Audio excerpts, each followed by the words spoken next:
that's you know, I need to check that more often. Or I need to check that right before I finish streaming. Not finish streaming. Right before I start, at least.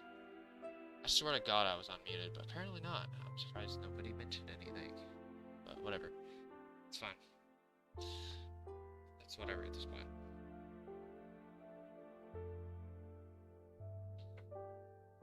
It's fine though. I need to check it like right before I stream. Well, that's a great start to this stream.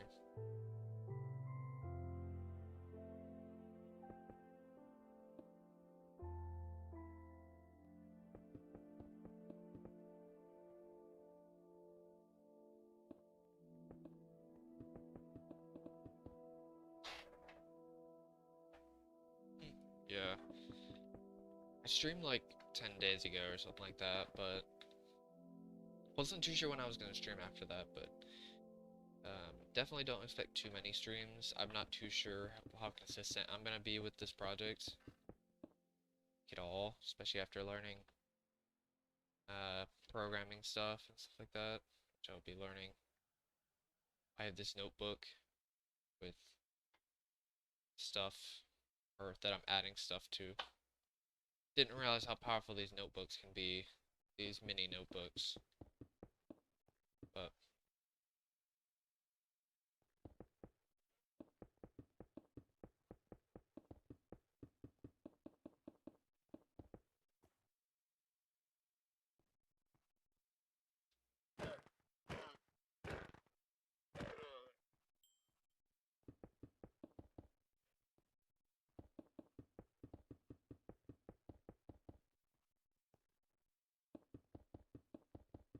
I should have known how powerful they are. I thought note-taking was kind of pointless for me, but I'm starting to understand how to do it properly, how to actually note-take properly for me.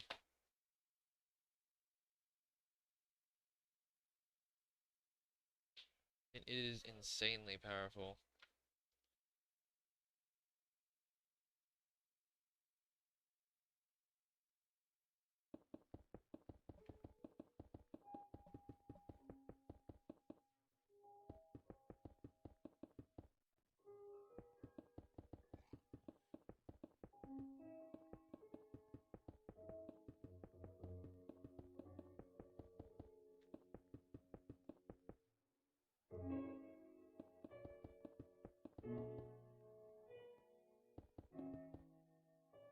If properly, that is if I properly manage the information.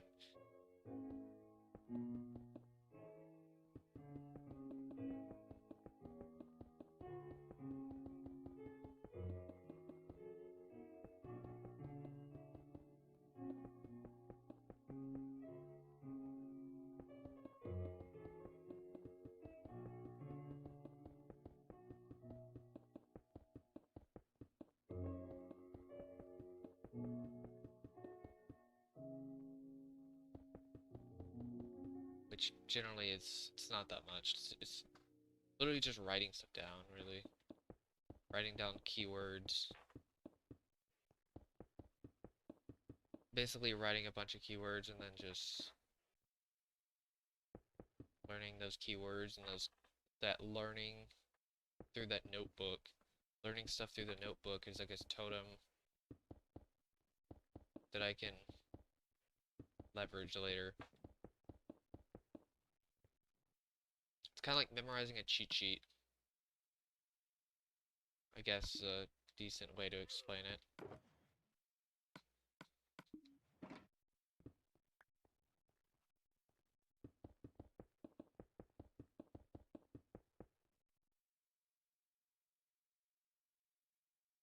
What's up, Scenic? It's been a while.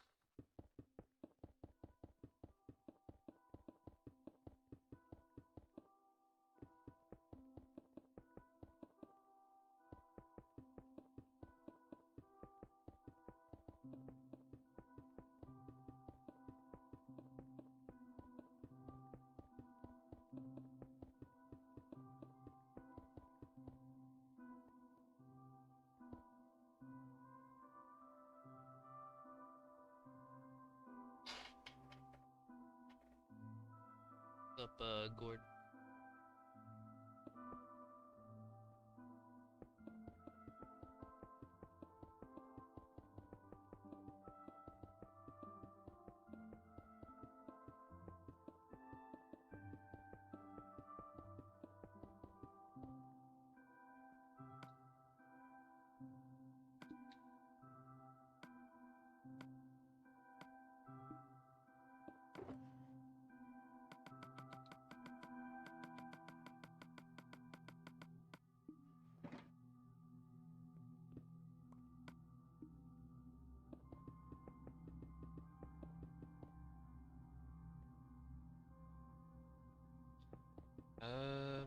I would say it's been.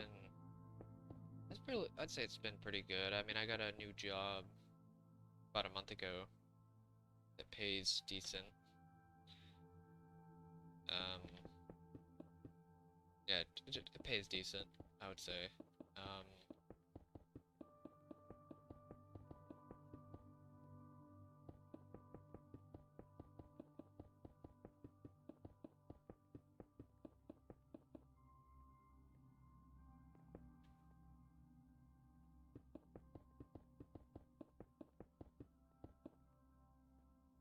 Fortunately, I've been having some problems, a little bit with training, but that's about it.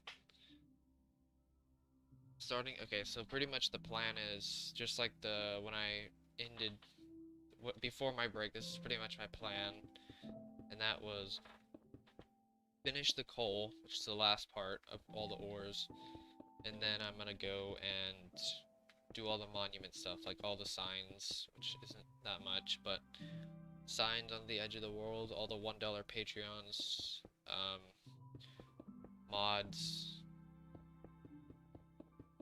and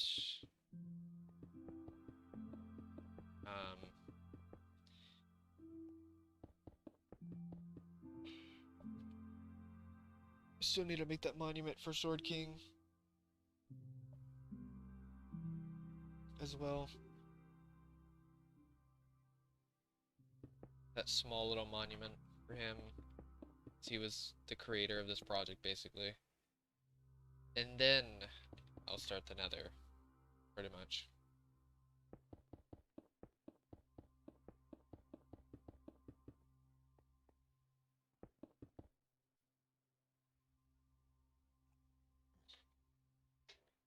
How do I stay motivated? It's just progress, really. It's just like the satisfaction of the progress of this project. Just a little bit of progress over time. It's very satisfying. Kind of just get it done, really.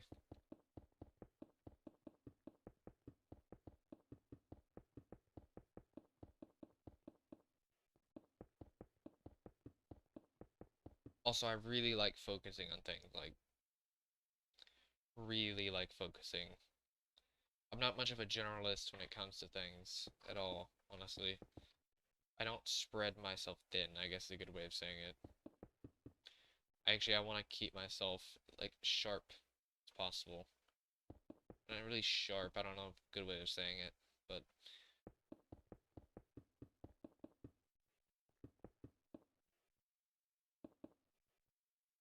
So it's like, it's not even just, like, motivation from that point of view, but, like external motivation. There isn't that much.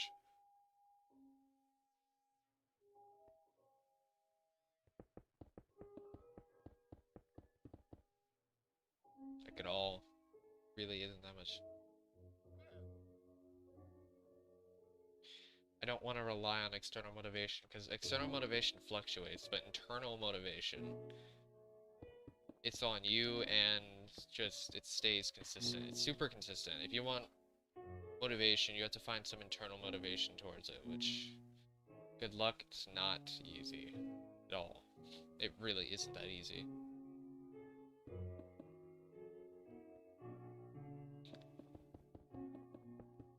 It's pretty hard to find internal motivation, especially when everything's so focused outward. Everything that we do.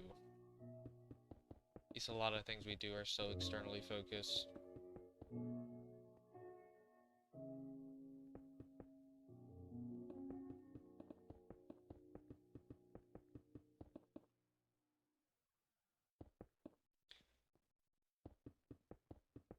Pretty much short answer, find some internal motive behind it,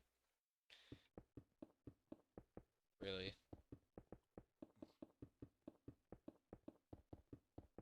And then once you get comfortable with that thing and you start making progress, I guess you could say, that motivation stays there. But the problem is if you stopped you doing it, then that motivation's going to dissipate. And it's going to be put onto other things potentially. Like the only way it's going to come back is if you somehow, if there's nothing else you want, you could just go back to this. It's like a, it's like you have all these things, so you do this, and then you're like, oh yeah, I'm not motivated. Then you go out, to figure out other things you want to do, and then you come back if there's other things you don't want to do. Pretty much, if that makes sense. Like, you're finding things you want, but you figure out you want this more, basically. It's like a weird, like, you don't know how much you want this unless you don't want other things, if that even makes sense. I don't know.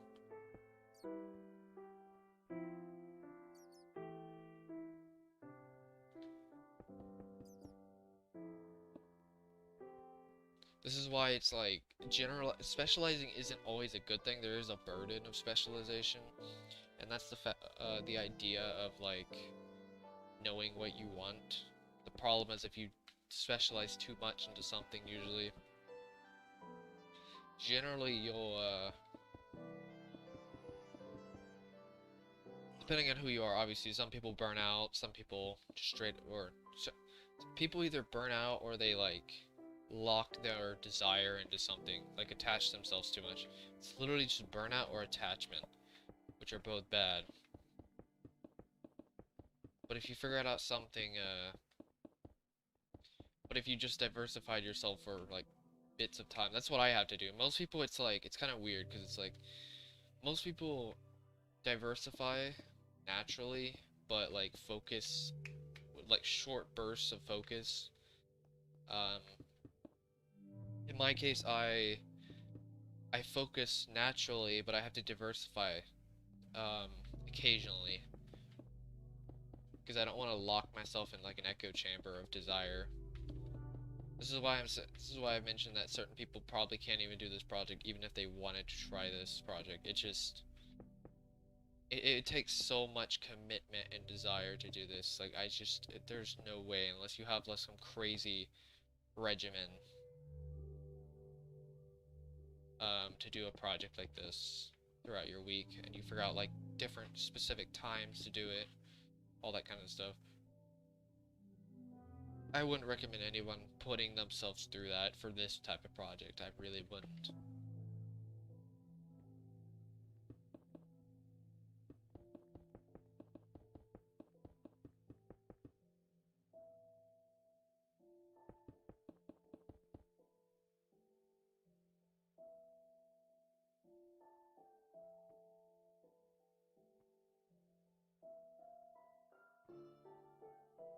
I do when I'm done with the project.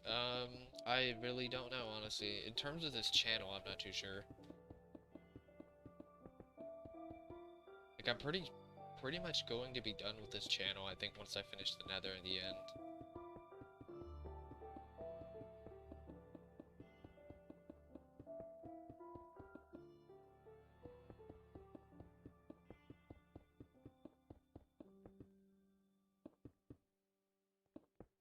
And it's gonna be a glorious finale. I'm gonna make one final video.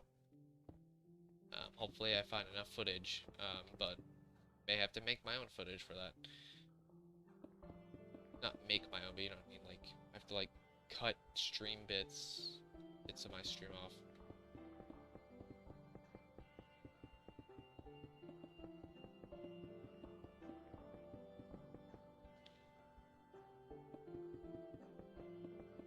Like, if I had to do this, if I had to redo this project, this is pretty much what I would do. Is, I would probably, if I wanted to make a time-lapse of this project, which I don't know why I would do this, because it's kind of hard to do something like that. It would be an absolute pain and a very repetitious, very, very repetitious time lapse, extremely.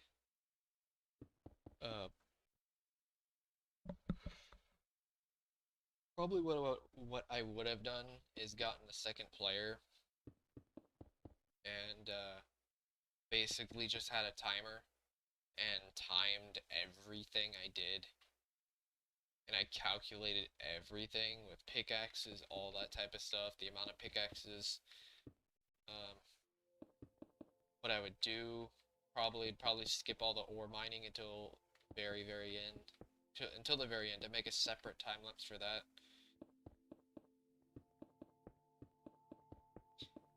Like, I definitely could have I could have went a lot further with this project in terms of content.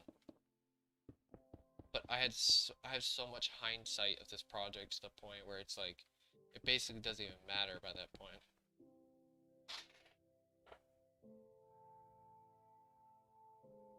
Yeah, walk to the far left. I mean, it's like the equivalent of mining the nether. In terms of time, I think. It's probably close, to be honest with you.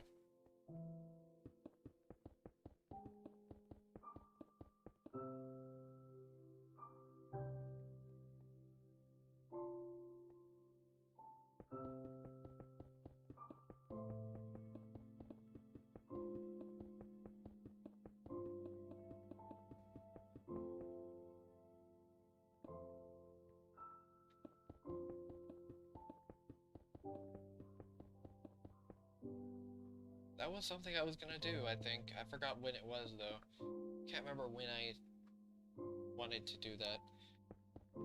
Oh yeah, no, I remember now. I was gonna make it a side project alongside this project. If nobody else was gonna do it. At that point, at least.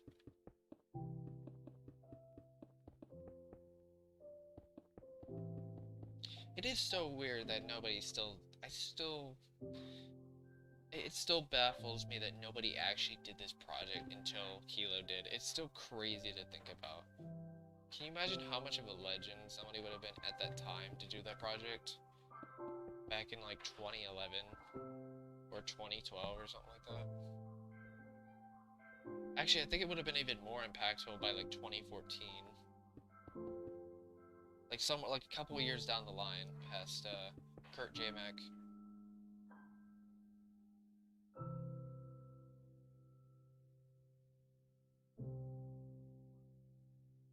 It's COC Nick.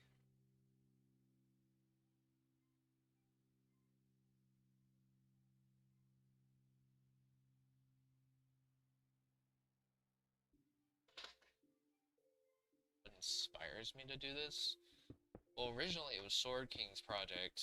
There's also one other video I saw that was pretty cool of this, called Operation Excavation. Pretty unknown video. Mostly Sword King though, because it was when he was taking his whole year-long break.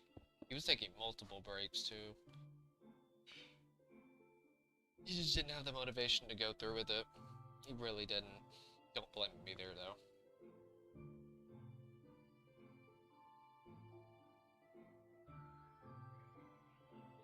That was the main reason with Sword King. I probably wouldn't have done this project if he continued to do his. Seriously.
like a revenge story.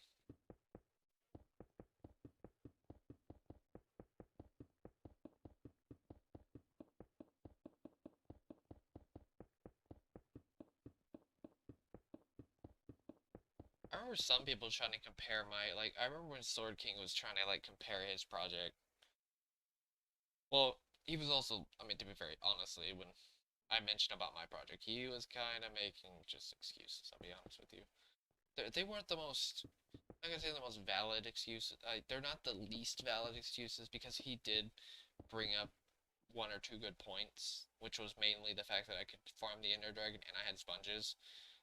But at the same time, he also had a, well, how many years ahead? Was it like, it took me, what, like 5 years to do this project? Casually. And he had, I don't know, like 10, at least 10 years with friends to do this project.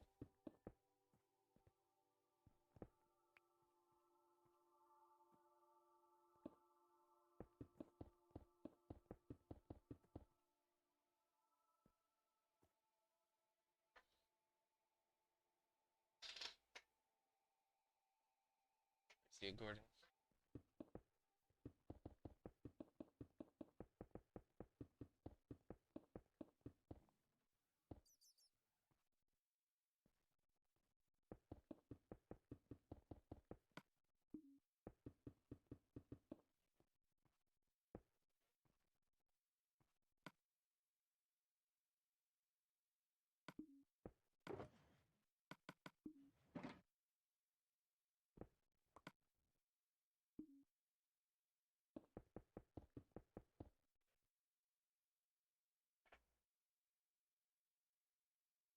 No, they definitely don't. Like, even though I had the advantage of the Ender Dragon and the Ender Dragon and the sponges,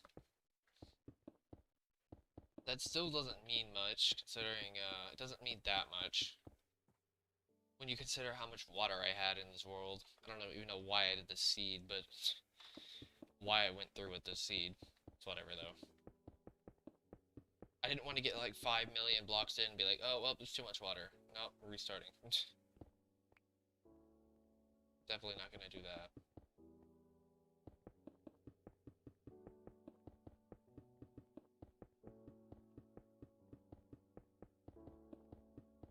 There was a time I almost thought about restarting it around 3 million, though. Which would have been kind of insane to think about doing, but just because I kind of wanted a full solo project, but even though this thing is still 99.99% solo, probably.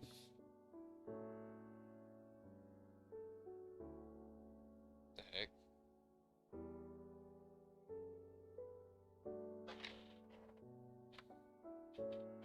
My battery died on my laptop? Heck.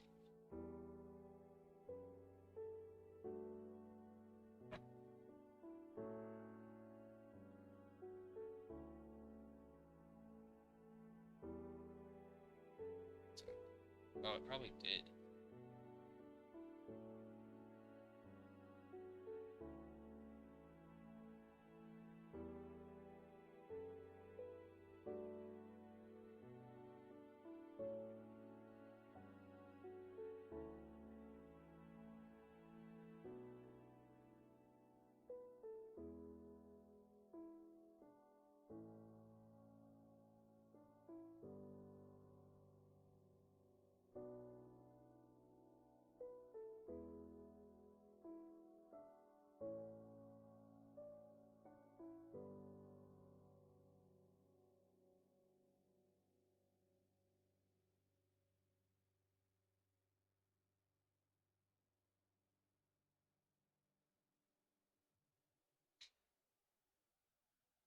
Need to reboot up my laptop.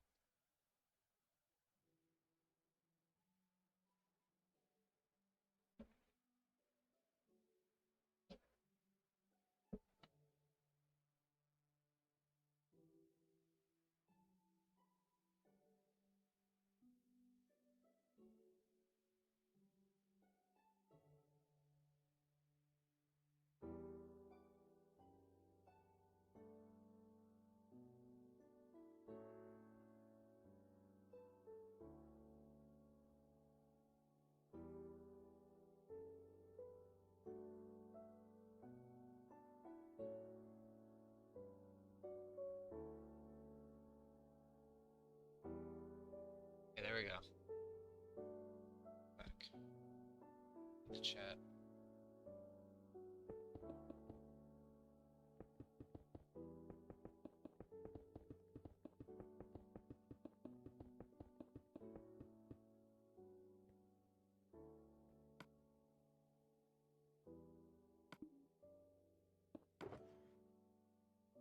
I remember him comparing though. I'd say it's still kind of an excuse though. I mean, it probably saves some time, but I mean, I used to actually do this project without sponges. It really wasn't that bad, to be honest with you. How did I? Okay, whatever. Give me a second to not realize I even picked up redstone. Okay. Is there any more redstone?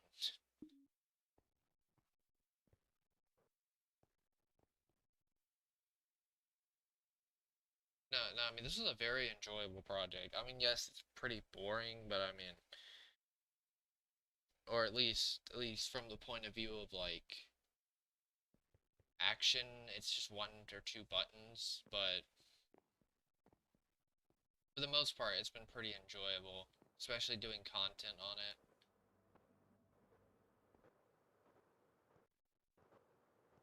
Stuff like that. It's been, I'd say it's been pretty enjoyable though.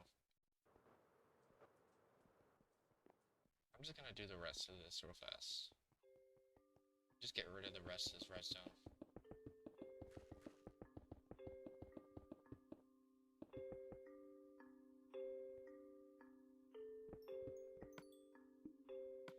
If I do that though, put this back in.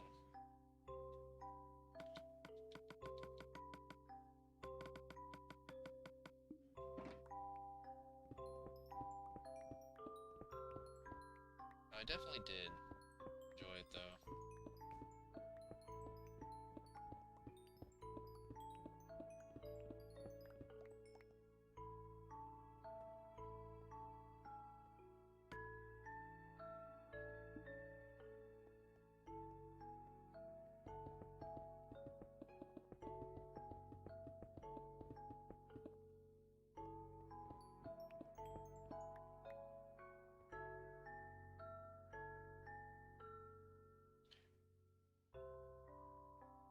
What's up, bummers?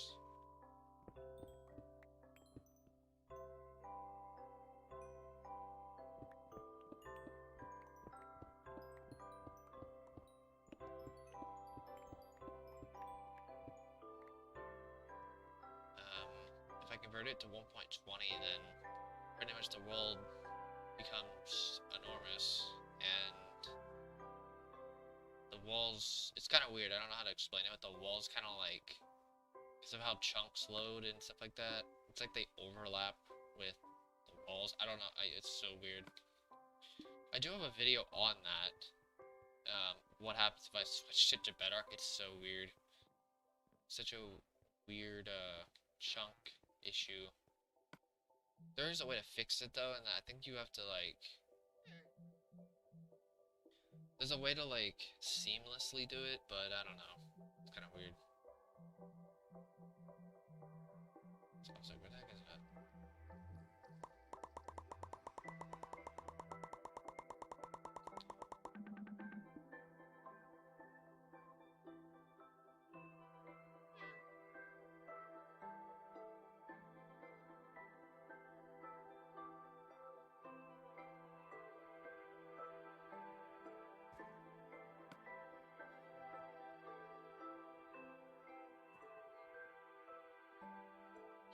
Hope I don't have any more redstone than that. I somehow overlooked that.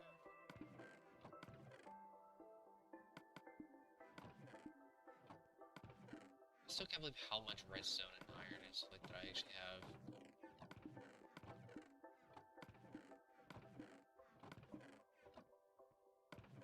It's honestly insane.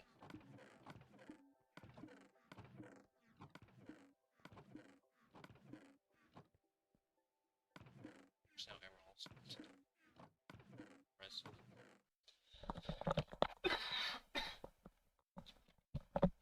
Okay, that happened. You know, it's kind of weird. There really wasn't that much gold. I didn't even get to a double chest of gold, which is kind of scary. Diamonds, iron. Coal is in another place because I didn't even have room for it, which I think I should move that over, but maybe later. I may move that over later.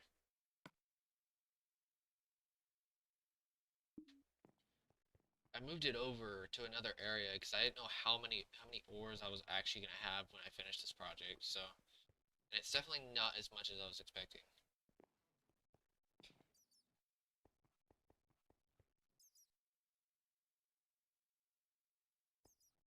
Yeah, I mean gold. It's just still kind of crazy to think how much gold there actually is relative to other things. Like gold generally, and this is with the mesa biome too, which is kind of crazy.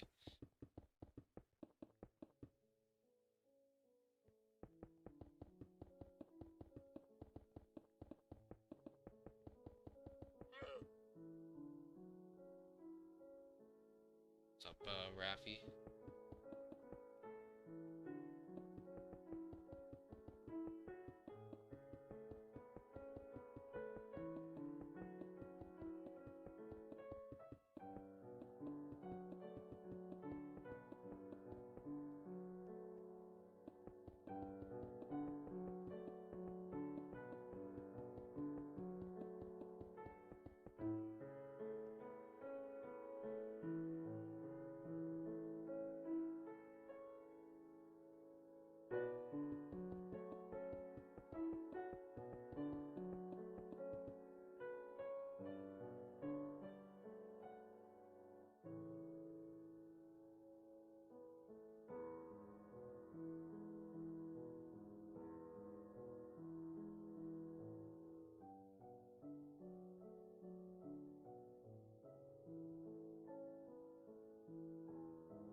Up, Upper X. I hope I didn't accidentally mute myself again. Maybe I should put a mute button, or instead of using the spacebar for the mute. I thought I could do it because I need to quickly do it, but I mean, I think it's like too convenient spacebar, but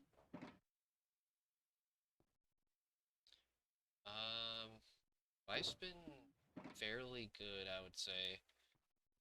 I did get a new job that pays pretty good. Not as well as you would imagine, somebody would imagine it would be, but it's not bad, at least.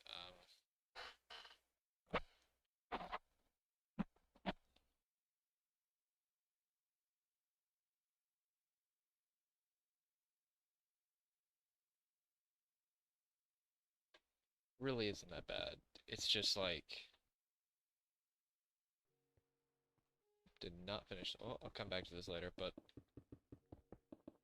it really isn't that bad compared to the other jobs I've had. I've been having some hang-ups, though, with this job.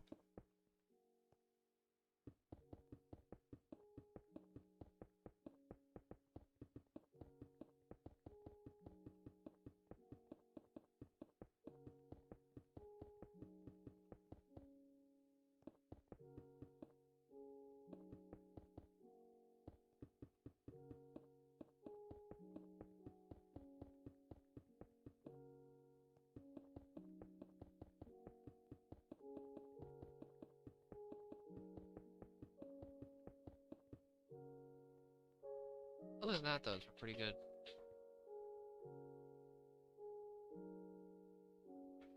What's up, Pablo?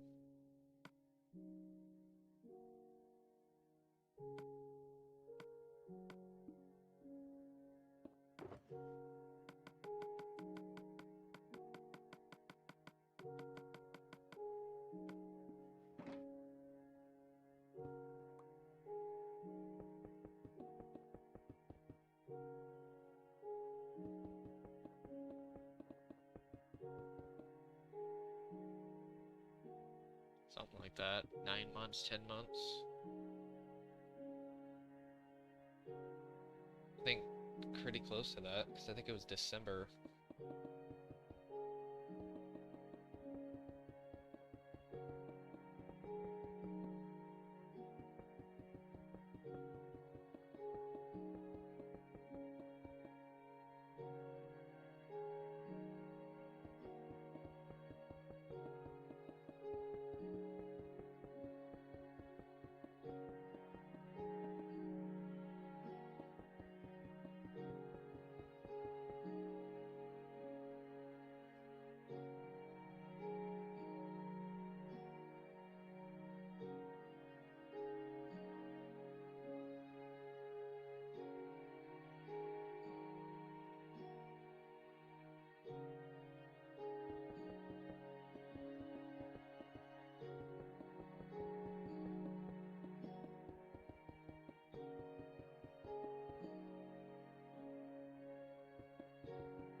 I get decent pay.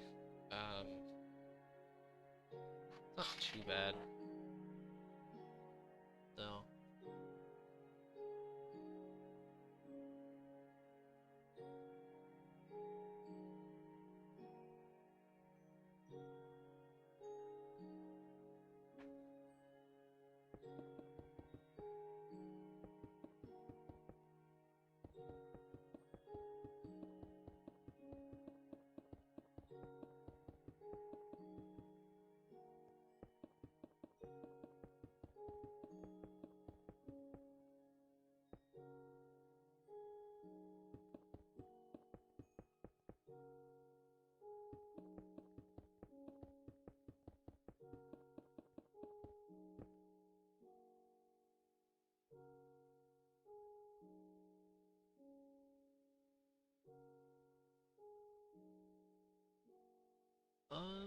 It's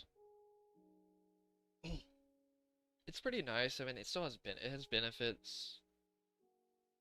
Pretty decent pay. Pretty good schedule too.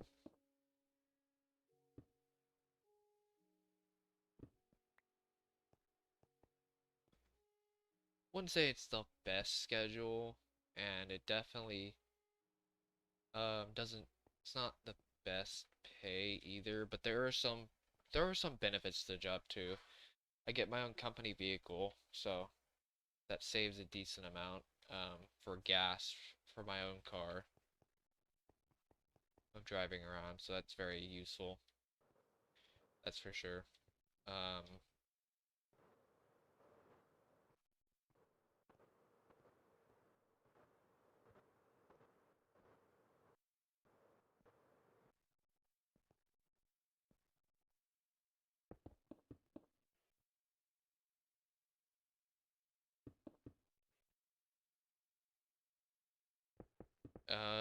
I think the biggest drawback, though, actually weirdly enough, is the fact that I have to keep up with so many things, like tools, the vehicle itself, with maintenance, tools, maintenance, all the tools. Like, god dang, man. Like having my own phone, um, having my own personal phone, a work phone, a laptop, all the tools, um, keeping the van clean, stuff like that. It's a lot of stuff to focus on, which is really annoying, but probably it's weird. It's like the biggest benefit, but it's like the biggest drawback simultaneously.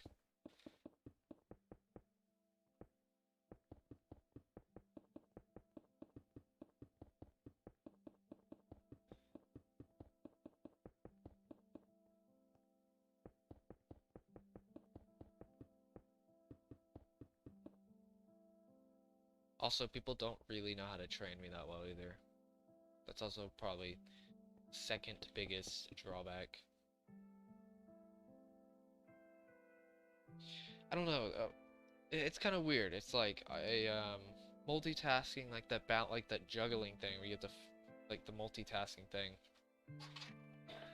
It just doesn't.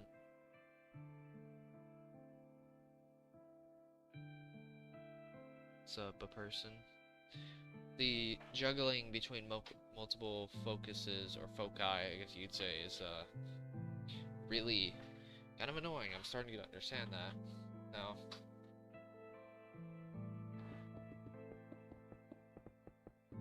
It's actually making software development, it's making the jobs I thought I wanted to go into originally, honestly, even more enticing than, like, the job, it's like the benefits and the pay are pretty good, but the job is kind of like, I mean, it's kind of fun, like, when you're doing the jobs themselves.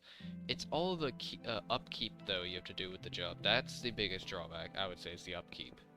That's the biggest issue I have. It's being able to focus on the job itself and that at the same time. The upkeep. But the upkeep has multiple foci.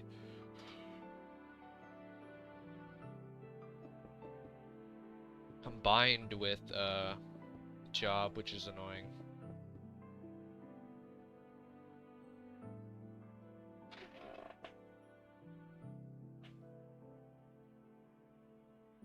Not even really knowing. I mean, that's part of it, but also I've been having I got 2 weeks of classroom training and 2 weeks of I just finished like literally yesterday, finished 2 weeks of on the job training stuff. But the problem is they don't know how to train me. They either, okay, here's the thing. The problem is they can train me. The problem is they're trying to show if I can do the job. The problem is the fact that it's hard to do the job when you don't have the space to perform the job in the first place. Like nitpicking the way I do a certain thing or something like that. It's so frustrating. That's my biggest problem, is that specifically. Also because my classroom trainer is also very weird about, he puts so much pride into his training. It's kind of almost annoying, to be honest with you. It's like admirable, but god dang, not everyone benefits from that type of training. That's my biggest thing. Is like it's like both these people think that somehow it's like it's almost like a, what is it called?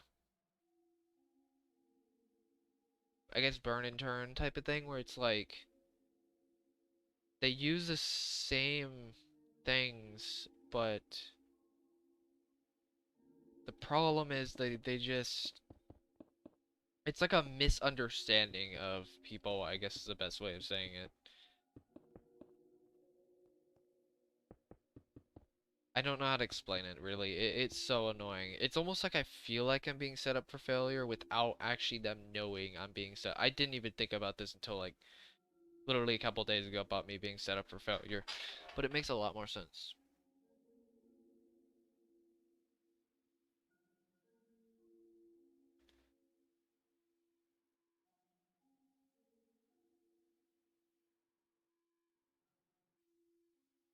Dude, I would totally take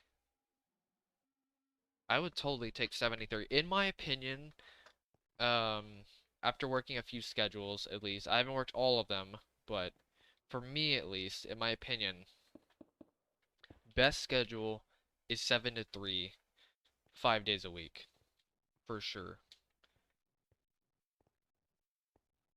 Because here I'll give you few reasons. Okay, so before this job, I worked as a dishwasher at night. Of course, it was like 3 to 11 or whatever, or 5 to 11 or whatever it was, consistently, or 5 to 9:30 or whatever. That was okay, but it was kind of annoying having to work at night. Um, Evening to night, also night shift, in my opinion, even literally not even having to work night shift, I can already tell that's probably the worst schedule you could possibly have. Actually, thinking about it, it's probably the worst schedule you could realistically have, just because of like, it just isn't something the body is adapted to do. I mean, we aren't nocturnal, let's be honest here, so there's that. We really aren't. We're not supposed to work nights. or be productive at night. You know what I mean? Hopefully. 7 to 3. 9 to 5. Okay, 9 to 5 is okay.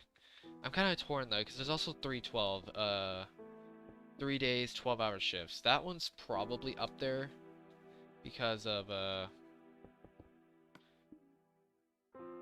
312s are probably second best schedule. Maybe 9 to 5 might be the best, or third best, maybe second best. I have no idea between those two. 3 to 12 is probably second best because yes, it's 12 hours, 13 hours, whatever, with driving or whatever, but you get 4 days off. So you actually are off more days than you're actually on, which could be nice. Could be nice, depending on who you are, really. In this case, this one's varies a lot depending on the person. 7 to 3 is, in my opinion, the best schedule because first thing is you get up early in the morning, 7. Depending on, like in my case, if I had to work 7, I'd have to get up at 5:30 or whatever. Depending if assuming the job is the same distance and I have to deal with traffic and stuff like that. 5:30 to 5:30 to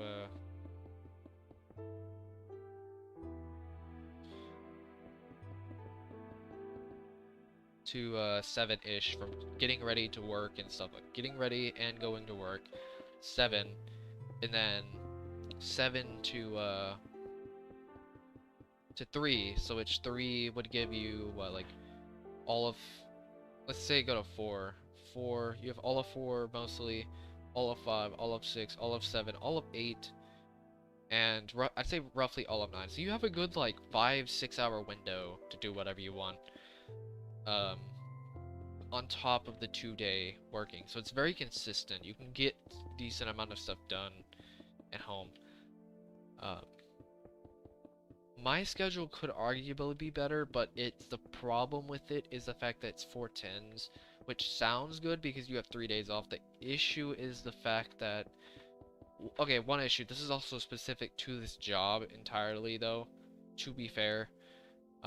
Also 4/10s isn't exactly what you think it is, because usually they say 9 to 5 is an 8-hour shift, even though it's technically 7 hours or 7.5 hours because of lunch or whatever. This is a true 10 hours.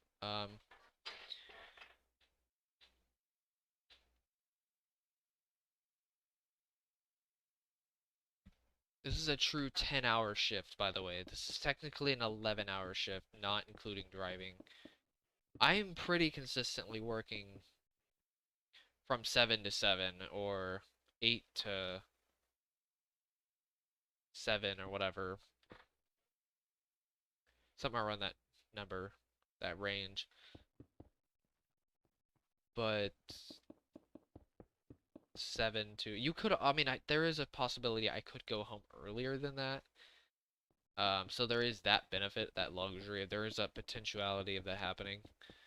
But outside of that, it's basically 7 to 6 or 8 to 6:30 or whatever, something like that. It's 4/10s, pretty close to it. It's not exactly. It's kind of misleading, but you know, it's whatever.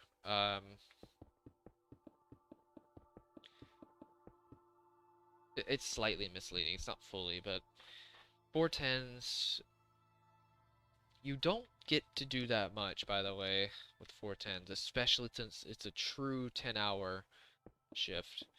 Like, I may have like 2 or 3 hours, maybe even then, which it sounds like a good amount of time. Let me tell you, 2 to 3 hours outside of work is nothing, really nothing at all for a day. Because you also have to consider the idea of getting ready to go to bed too, which is probably a good hour of, like, you know, brushing teeth, showering, all hygienic stuff, which is a good hour, and eating. So that's an hour off, roughly, depending on how fast you do it, how fast you want to do it. 30 minutes to an hour. So what do you have left? Like 90 minutes to an hour per day, 4 days a week, and then you have 3 days off. So it's like, but thing is, it's like doesn't sound that bad because you have a whole 3 days off. The problem is the idea of consistency, really. It's consistency that's the issue.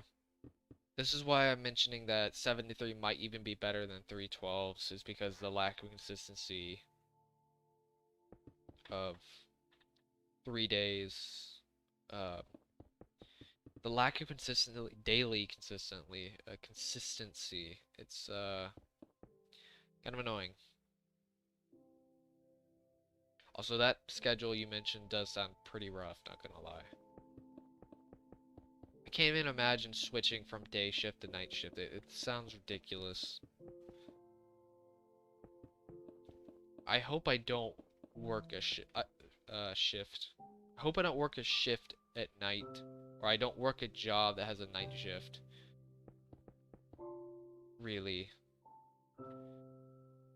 I also would not want a job I want to be on call on either, by the way. Those are two things I would not want in a job, is being on call or at night. I really wouldn't.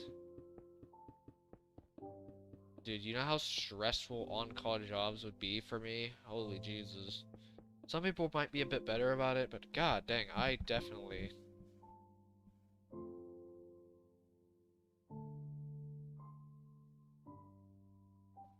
would not be able to handle.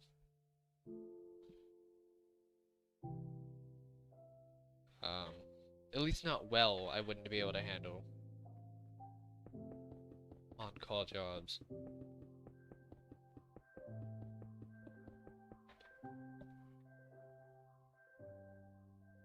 That's why I'm going into software development. I don't get that nice 7 to 3 job, but I still get an 8 to 5 or 9 to 5 or whatever.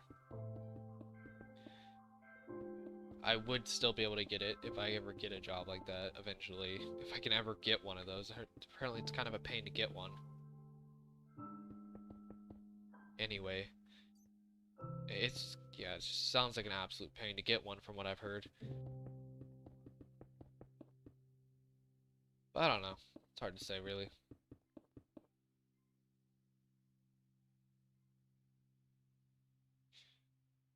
Man, no schedule is the best, but god dang.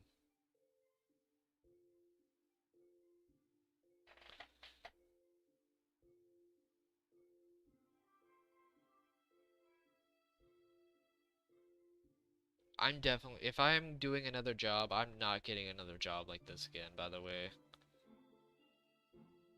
It's kind of rough. Like, it's not the worst thing, because it's like, I'm kind of still adapting to it, but, which is why it's so rough. I still would not want a job like this. I want to use my brain more than my hands, in this case. Like, daily. Like, I mean, yes, you still gotta use your brain to, like, use the tools, sort of, kinda. And troubleshoot things and stuff like that. I mean, sure, but god dang, man.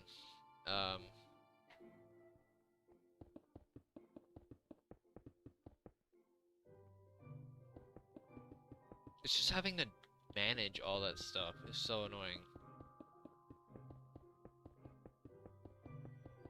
It's a constant stress. I feel like I'm just constantly stressed because I feel like I'm always going to forget something.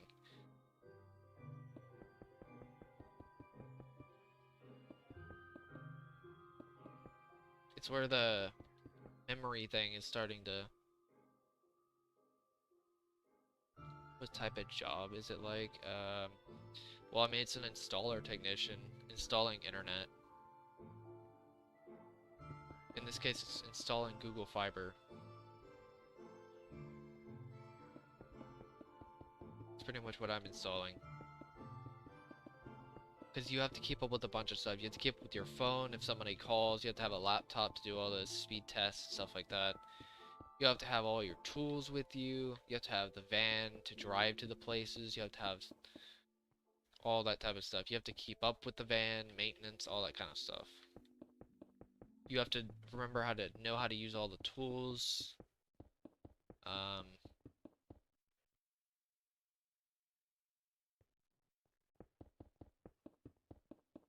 It's still IT, but it's like a jack of trades type of IT job, which isn't the worst thing, because I am thinking about I could leverage that for another IT job in the future, but I really want to just do software development, seriously, like,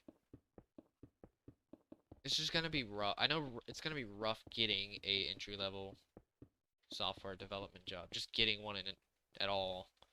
It's gonna be hard to do because of the job market.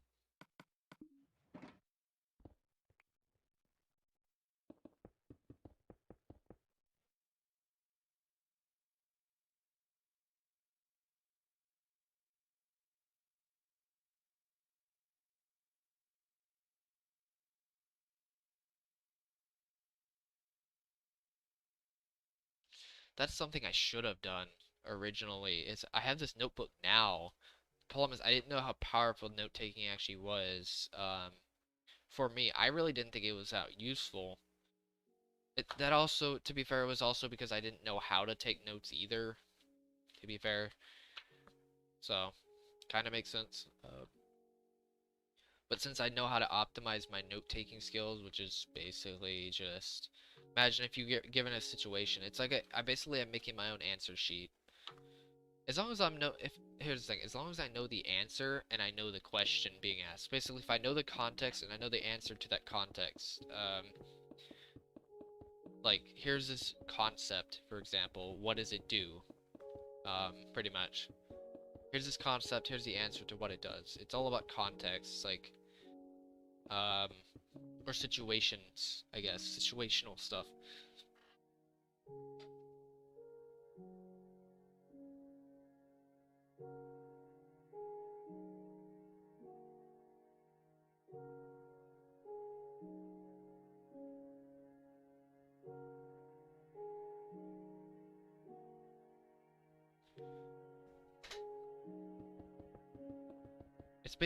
I'm basically making a giant flashcard, I guess is a good way of saying it.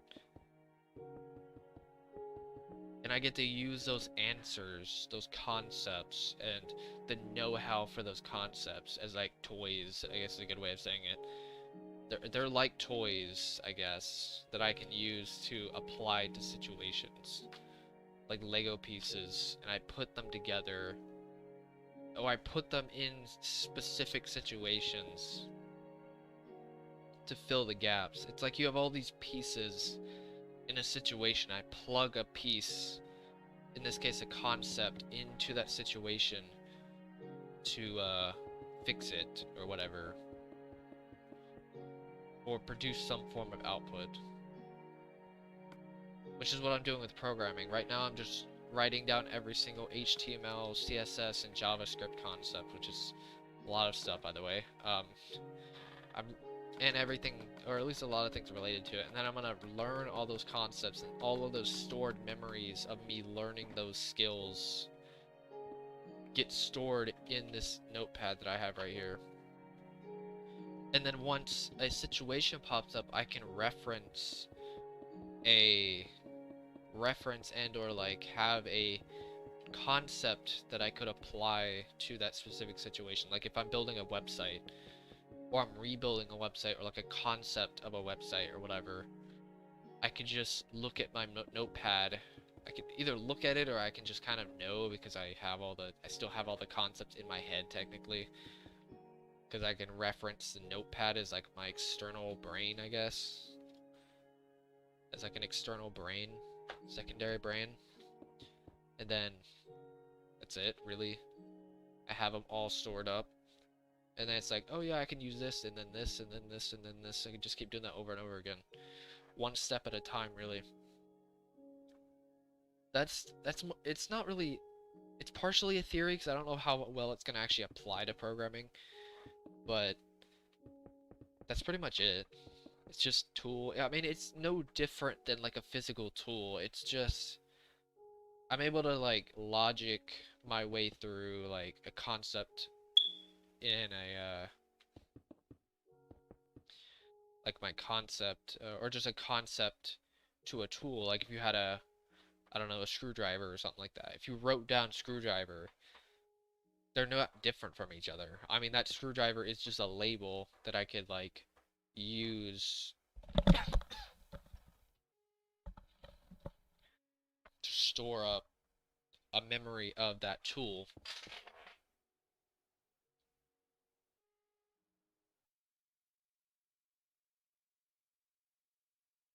What's up, Mikey player?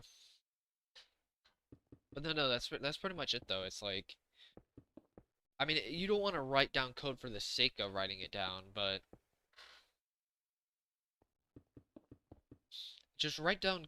Here's the thing: people need to, at least in my case, this is what I've noticed is that if you're just writing notes for the sake of writing notes, then you're probably not going to be remembering anything.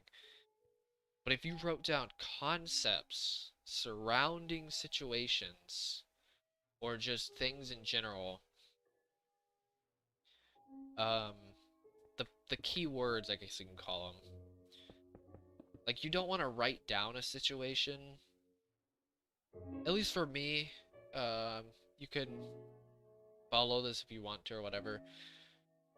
You don't have to write down, like in my case, I don't have to write down the situation because I'm already aware of the situation. As long as I just hear the situation, I can use the concept. I don't need to write down the situation. I just need the tools to solve that situation, I guess.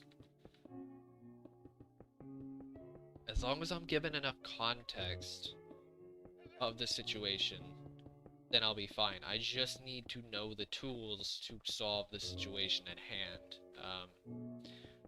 Principles, tools, what it could be really anything. Concepts, equations, any of that stuff. As long as I understand the situation at hand. But that's pretty much what I'm doing.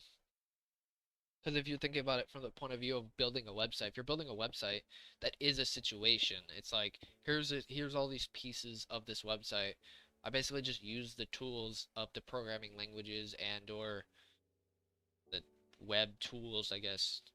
All the tools within web tools, I guess is a good way of saying it. Um,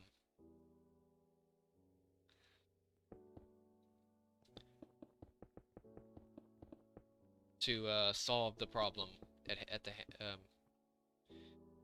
hand, I guess. But like, you don't want to write down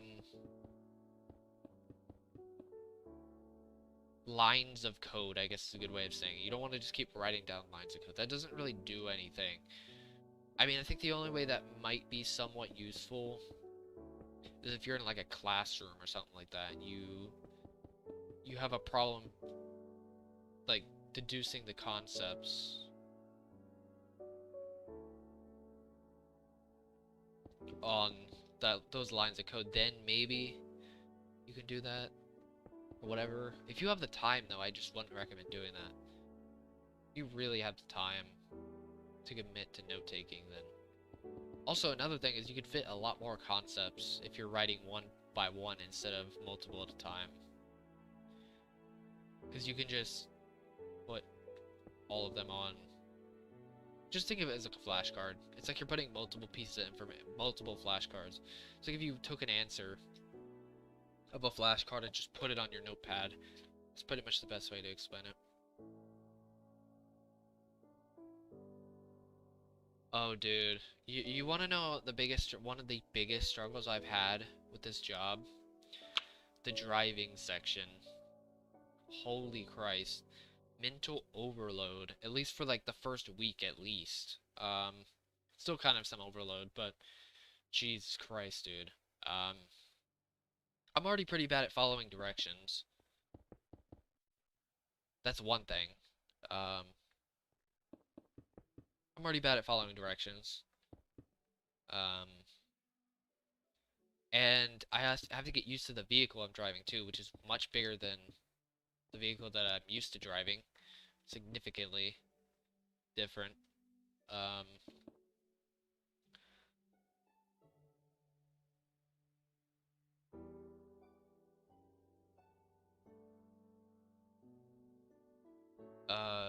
What else was there?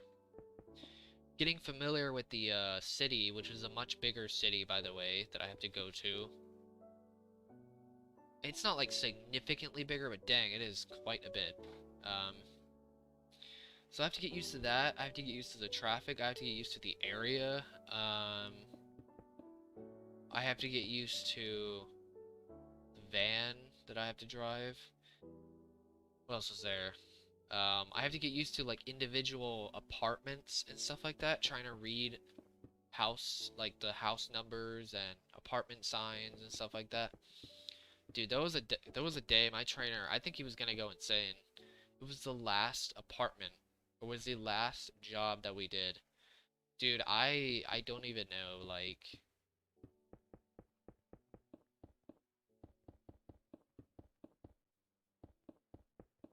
dude, he was gonna go insane.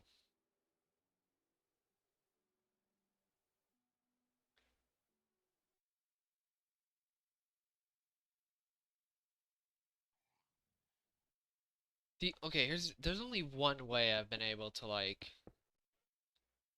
figure out how locations work, like how directions work. My suggestion is just take a spot, like focus on one area and just figure out what that thing is. Like if you just look at a road sign or whatever, um, figure out what that road sign says. Just take one piece of information at a time. You're probably not gonna understand anything, um, for a little while. Just take one piece of information at a time. Like just that's all you have to do. Don't think that you're gonna understand everything, but that's my suggestion.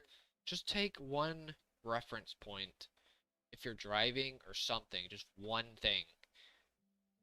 It really starts adding up after a while. As long as you just keep taking one piece of information at a time, just like this notepad um, that I have. It's kind of similar. You're taking mental notes, but you're only taking one at a time of the road or whatever you're doing.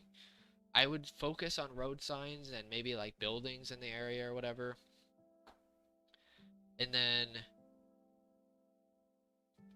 that's about it. I mean, I guess the only other thing I could think about doing for giving for advice is probably just figure out what the roads go. Like, do they go right or left? Do they go east or west?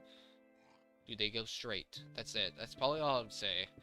Figure out where the roads go, what direction the roads go, from your perspective. Don't worry about like where it is on a map. Just figure out like road at hand. Just figure out what's in front of you basically. Um, I don't care if you do one piece of information per day. That adds up honestly over time. Because here's the thing: the more if you have one piece of information, that information can help you with other pieces of information.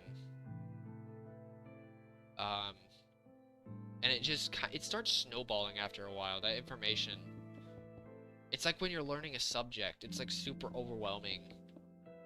And then once you like start learning a few concepts, those concepts and roads, in this case roads or whatever, start repeating. They keep repeating over and over and over again. And you eventually start gaining understanding of what everything does or where it goes or what it is and stuff like that. Just do that. Just keep doing that over and over again when you're driving. Or riding the train or whatever, honestly. Actually, it's even easier when you're riding versus driving because your focus isn't as diverted if you're driving. If you're driving and do it, that's a whole lot more stressful. But if you're just riding a train or whatever you're doing, just riding with somebody like just as a passenger, that's the best time to get information. For sure. Even if you have to get your own notepad and write down all the stuff, I could even do that. I may even get my map, or not my map, but I may get Google Maps out and write down where certain locations are, keywords or locations or whatever, or where different roads are, stuff like that.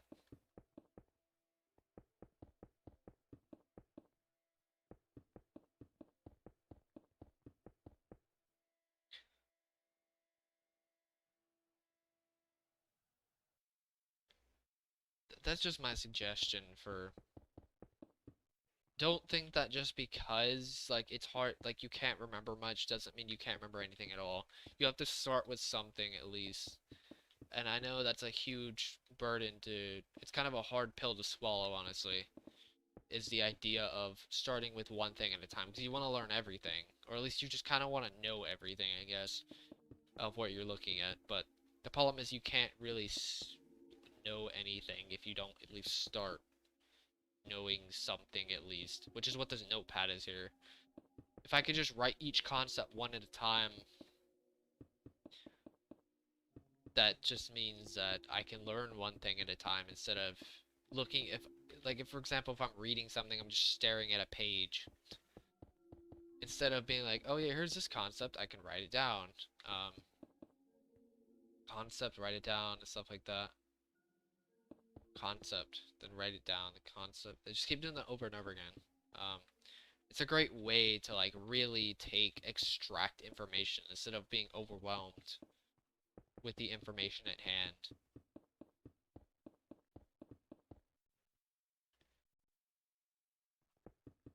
I mean, you don't have to write like sentences or anything like that, or like if you're writing, like, for example, if you're writing in a passenger, just take a mental image of something like a road sign, like some kind of road, I don't know, just any road, could be really anything. Any boulevard, any lane, any road, any of those types of road type, those names, toll roads, all that type of stuff. Just look at one piece at a time. Eventually, if you did it enough times, you took that route enough times, and or you stayed in that area long enough, you'll eventually start re-seeing, I guess is a good way of saying it, those, you'll start to re-see all of those roads and street signs, even the individual stop signs and stuff like that. You'll be able to predict and understand where everything is, or you'll slowly start understanding where everything is. Don't buy into the thing of, like, if you're learning a system, for example, don't think that you're going to learn the entire system. Just break down the system. In this case, it's roads and stuff like that. Piece it together. Just take one piece at a time. Don't look at an entire... If you're, like, staring into nothingness, basically...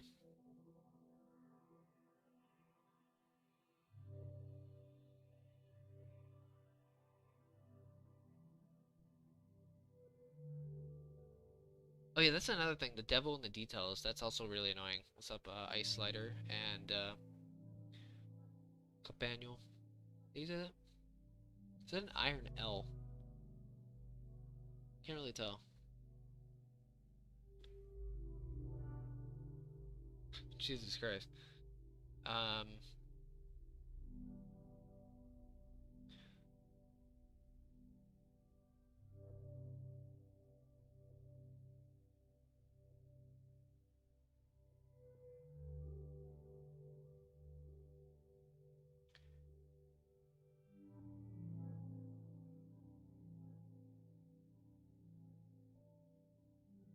Yeah, I've done that before. Um. You should see with me with directions, like constantly. I always miss like one turn with directions, because the problem is, here's my issue: is that by the time I'm focusing too much on driving, like, say for example, if I'm turning, I have to divert my focus. The problem is it's hard for me to divert my focus. Um, because if I, like for example, if there's a turn I have to make right after another turn, I'm probably gonna miss that turn. Because it's like by the time I think about turning, they're already saying the next direction, which I can't, remember that direction or whatever. I don't know, it's kind of annoying. It's like, it's pretty frustrating though. And then my trainer's like, why are you always like 10 minutes? It's like, yeah, I wonder, why am I 10 minutes? Wonder why. Only really one main reason. It's like, why are you always like 10 minutes later, which part of it was traffic. I don't know how he didn't run into traffic. Most of it actually was traffic. Um,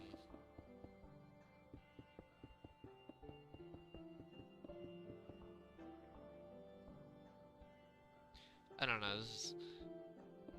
It's really frustrating. I'm not gonna lie, like this job. It's mostly the driving that I'm frustrated with.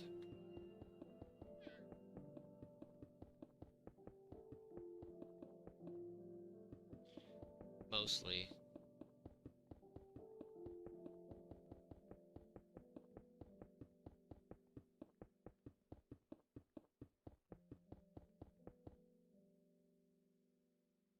Like this job, the details are honestly killing me.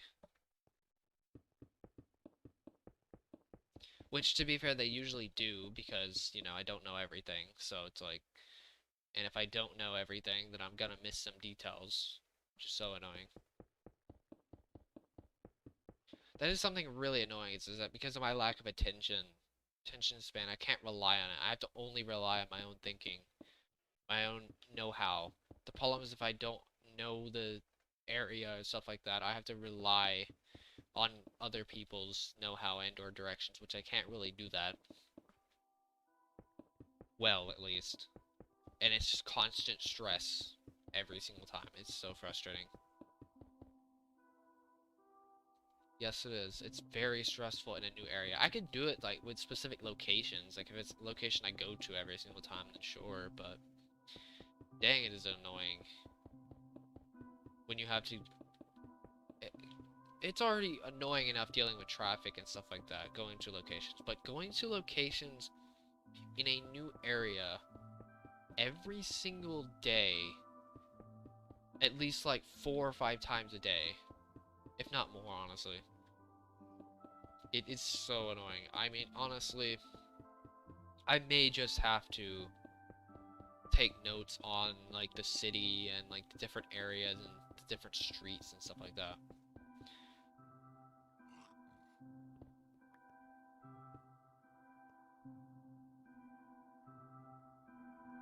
It's so frustrating. It's like my own focus is basically killing me internally. Like there are probably things I could do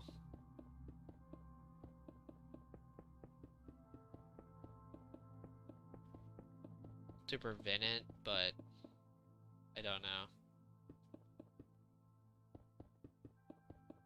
Like the only way I can think about like mitigating my problems is if I left early. Like if I just let like every job that I did, I just left like 15 minutes early just in case I miss a direction or something like that. Because I can the thing is I could just park.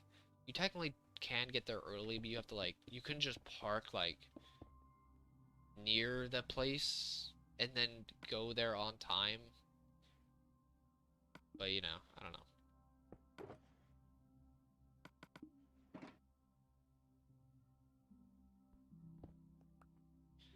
There are ways for me to mitigate it. It's just kind of annoying because my trainer wants to go last second to everything. He's not like rushing, but it is still pretty close to last minute, and it's so frustrating. He does everything at his own pace. There's no like going quick. It's just like I mean there might be a couple things he does quickly, but like not really. Just it's not really quick at all, honestly. A lot of areas I'm like, dude, I'm so annoyed. It's like I want to get things done, but you just want to sit in your van. But I know he doesn't. I know he doesn't want to do it, so I'm like, I know he would get annoyed by it. He says don't kill yourself for the job, but at the same time, it's like, why not really? I mean, are you really killing yourself? That's a real question. It's like, don't kill yourself for a job, but it's like, are you really like, what do you like? You're already at the job. I mean, what like you're not actually unless you're like literally physically like injuring yourself, then maybe you could make that argument. But if you're not doing that,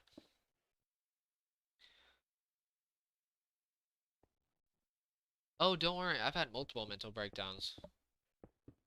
I just got so numb to the mental breakdowns, and I had to, like, I'm basically going to the point where they're gonna let me go. That's literally what I'm at this point. They have no confidence in me, by the way, just gonna point that out.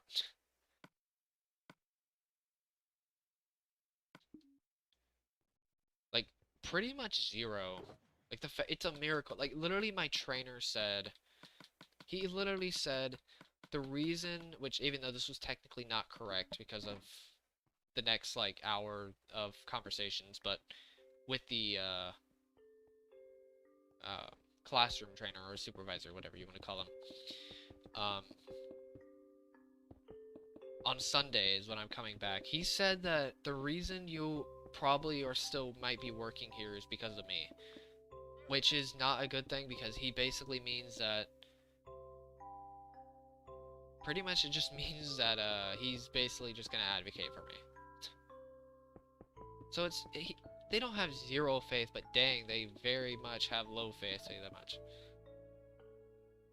Yeah, so I basically have like everything going against me in this job. It was okay, classroom training was okay, to some degree at least. This last week, oh my god, dude. Yeah, no, I have basically everything going against me.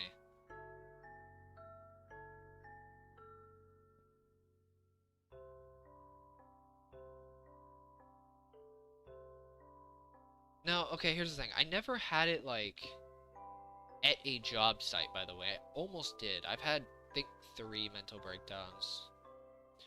One doing a specific skill that I just could not understand what, like, it was, like, the literal, like, I don't know how to explain it, but it's, like, this small mistake I kept making.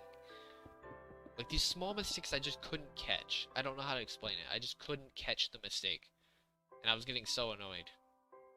Um, to the point of, like, actually just straight up just bawling at that point, honestly.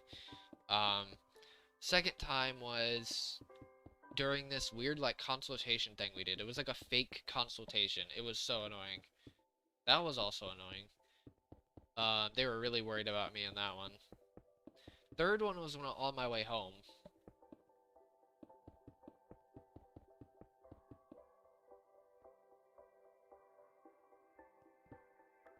From work. Because of it, let me just say, it was during that day that I mentioned about the apartment thing.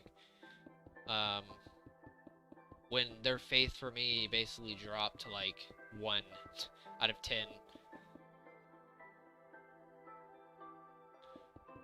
Like, they probably didn't have much faith in me over time because for some reason he wants me to know certain things or see and or know certain things that he never actually mentioned. I don't think they realize how literal I actually am when it comes to information. It's so annoying. How long have I been streaming for, actually?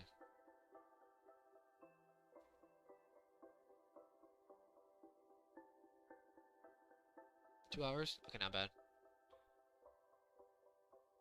Yeah, I don't think they realize how little. It's so annoying. They're trying to do the Socratic method, if you ever heard of that, where you just question constantly.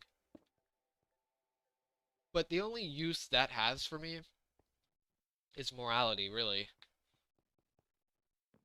Pretty much just morality. Like, if I'm doing, like, a bad thing, in air quotes, like, what somebody doesn't like, then they can just question my thinking, basically. But in terms of getting me to understand something, it doesn't help, um, if you use the Socratic method.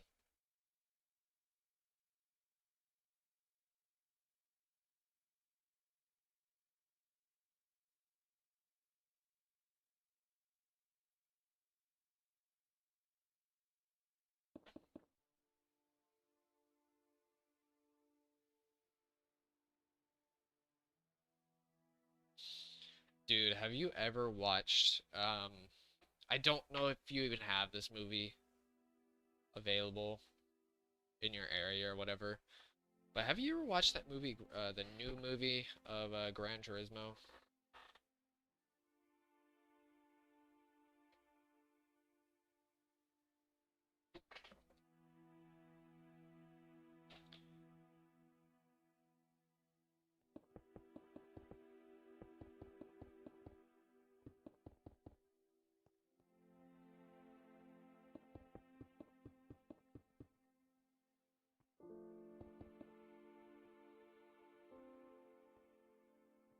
because that movie hits home, honestly.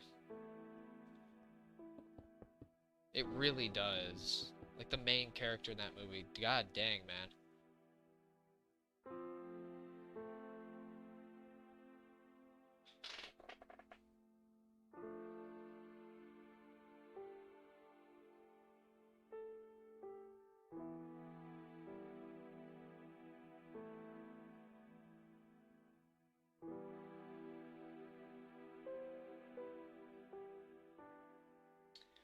Damn, that's pretty rough, though, being denied.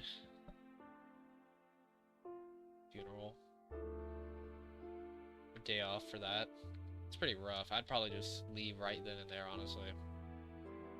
Straight up. Dude, I highly recommend that movie. I don't watch many movies, but god dang, I would highly recommend that movie. It has like it has like a few cheesy things, but god dang, man, some of the emotional parts of that movie, holy Christ, dude. It's like a straight up emotional roller coaster through a good amount of that, especially the second half. I would really recommend watching it.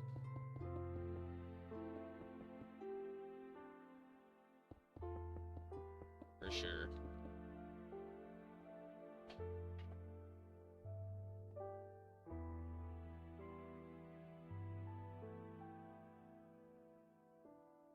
That's pretty crazy, actually.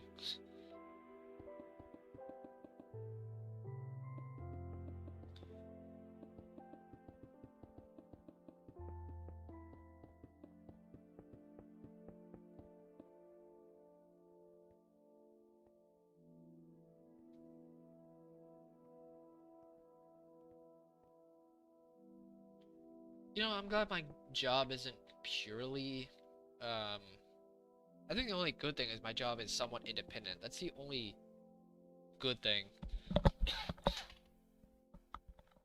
about this job. I at least have the space to perform because it's independent. If I didn't have that, this job would be just an actual disaster. If I didn't have the independence. If they were micromanaging me, that would be annoying. Combined with the multitasking, that would be painful. This job is already annoying with the like the focus thing where I have to like divert my focus constantly. But dang, at least I have the space to do that. At least.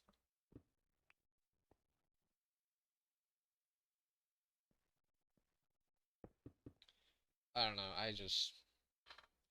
it's definitely helped me learn a lot about even more than I thought I knew about myself, seriously. It's helped me understand how I learn, I guess is a good way of saying it. Learn and or my real weakness, my biggest weakness, honestly. I actually probably say it probably is my biggest, or my, I guess the cause to my biggest weakness, which usually I thought was the, what's it called? I thought it was just my, not, my ability, like, lack of bodily function, I guess. Like, clumsiness, basically, clumsiness. But I never knew, like, now I actually understand the cause of the clumsiness, and that's be diverting focus, basically. If you want to be less clumsy, you basically have to increase your focus level on what you're doing. Or you have to focus on specific things and not divert your focus on something. Like, if you're doing something, focus on that and then switch to something else. If it's something you have to switch to another thing to get to another thing, to get something done, think of it like an action point of view. If you have one action, get all the actions done that revolve around that thing, I guess. And then move on to another action, really. I don't know how to explain it. It sounds weird, but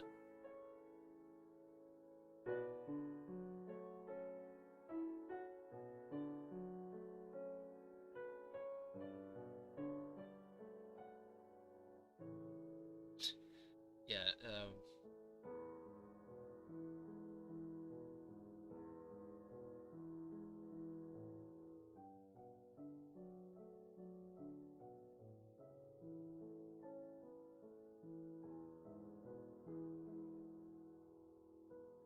Yeah, I mean, I can imagine being quite spiteful for something like that. It makes quite a bit of sense, but...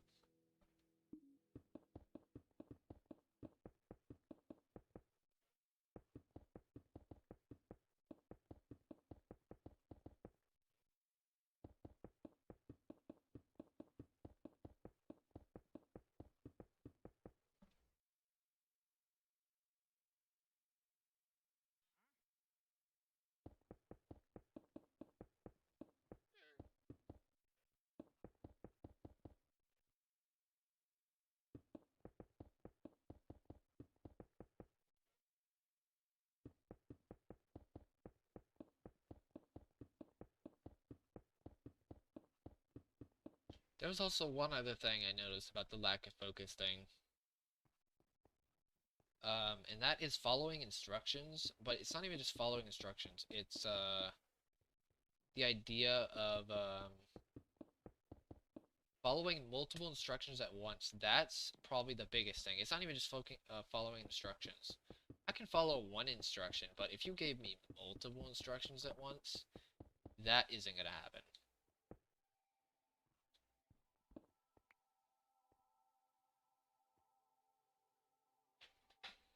What's up, yum pie? Or yummy pie. I didn't even see the I, yummy pie. For some reason, I don't know why I didn't see the I, but whatever.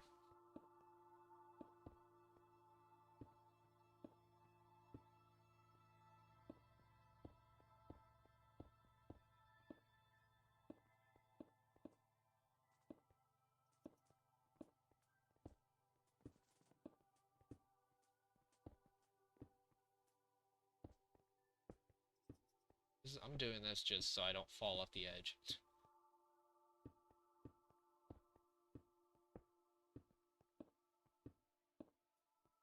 Like when I walk backwards.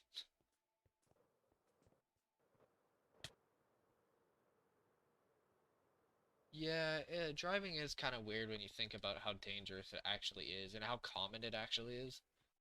It's actually kind of weird.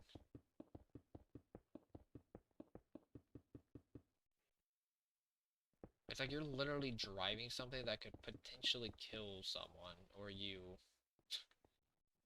casually. It's just like such a normal thing. It's so weird to think about. When one slip up from somebody can look, like, divert their attention for like a quarter of a second, boom, gone. It's like immediately.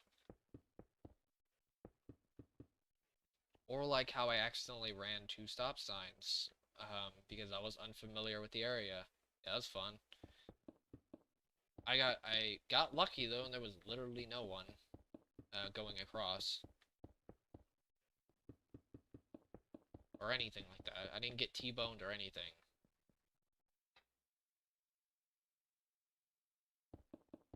That's actually one of the biggest things I've been annoyed by. So I have to get used to the area, the van I'm driving, and I have to listen to instructions, and I have to get used to where all the stop signs and stop lights are. That's fun. Yeah, totally not a mental overload, basically. Luckily, I was good enough at keeping my composure. Okay, here's the thing. If I just kept making mistakes over mistake over mistake, over and over and over again, then I would, probably start having those mental breakdowns. That's actually what really happens. It's not even, like, the pressure. It's when I'm failing at pressure. I feel like the failures, they feel worse when I'm under that high pressure. If it's like something simple, it's whatever. But if it's like something I know could have been turned out badly, or if it's something that that I'm already stressed about, that stress is already there. So I'm like already worried about messing up because of the unfamiliarity of whatever I'm doing. So it's like I'm already at the edge at that point. I'm like always already at the edge. So if I ever make mistakes, which even missing turns, honestly, can be annoying.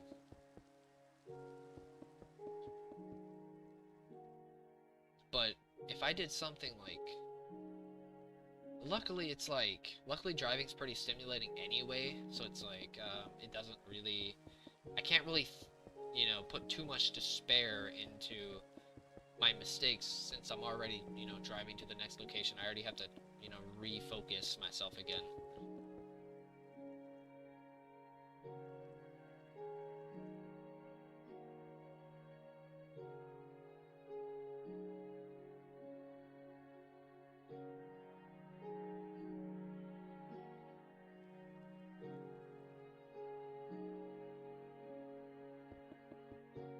You know, it didn't make too much sense. This is also another advantage of 7 to 3 jobs, is the fact that, obviously if you have scheduled lunch, that's a little different, but, if you don't have scheduled lunch, 7 to 3 or 6 to 2, which, sounds actually not bad, because it's like, you can just eat lunch at the 3 or 2 p.m. mark, or whatever. In my case, it's different. I mean, it doesn't really matter, because, I get to eat lunch. Doesn't really matter. There's actually quite a bit of freedom. That's like the biggest benefit of this job, besides the actual benefits. Besides the actual benefits and the increased pay compared to my last job, with the independence, those are literally the 3 best benefits. Everything else has been an absolute train wreck. I hope not an actual train wreck, though. I think it's funny how, my trainer put so much into, like, standards and, like, safety to the point where he literally yields at train stops or train tracks. You know how insane that is? He says use his brain. He says use your brain. You should probably use your ears, because if you if you have to look for a train, I don't even know what to tell you at that point. If you can't, are there any silent trains out there? Let's be honest here.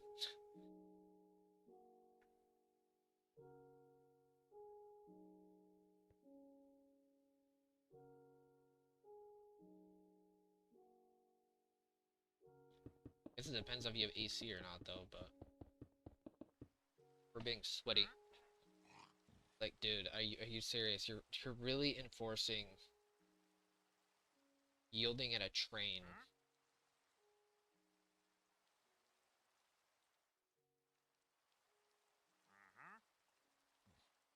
What do you mean AC doesn't matter?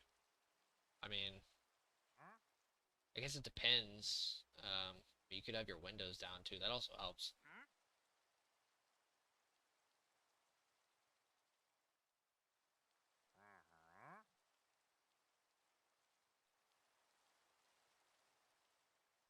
I mean, it helps a lot with AC when you're in 110-degree weather, or over 100-degree weather over here. I'll tell you that much. I don't know if you've ever. I had to go into an attic actually recently. That was fun.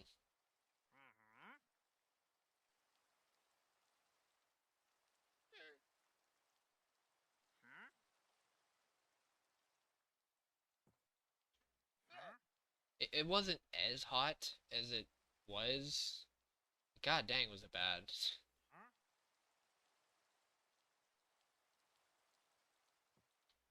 Pretty bad.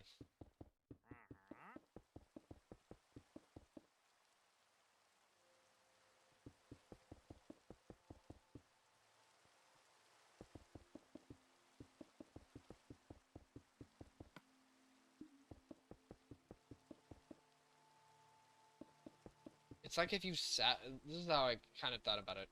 It's like if you were in 100-degree weather. You sat in your car, shut the door, sat there. No AC, no anything. You're just doing nothing. You're just sitting in your car, baking. That's a good way to explain what an attic is. Probably even worse, actually.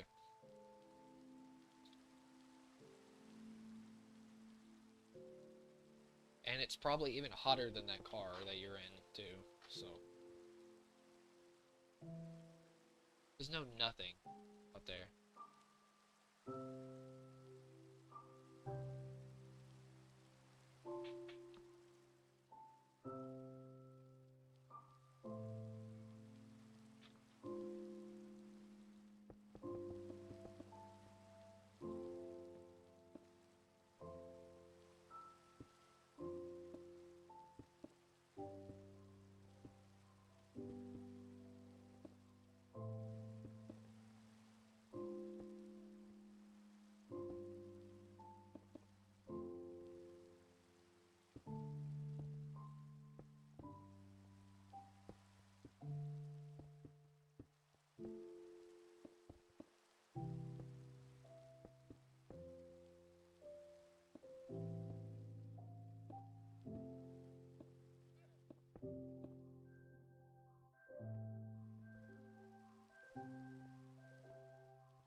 Honestly, I think I'm just really worried with this job is forgetting something important.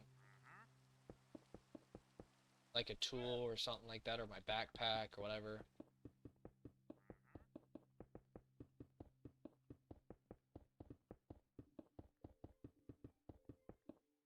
Whatever it is.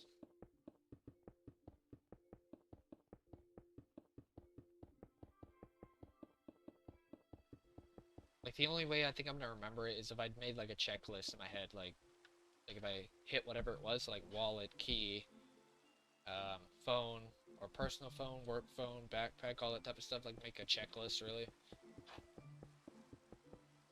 I mean, I know what I have brought in, but the problem is remembering what I brought back out. Because it's a lot of tools and stuff, like, it's a lot of stuff you have to think of, which is kind of annoying, but, you know.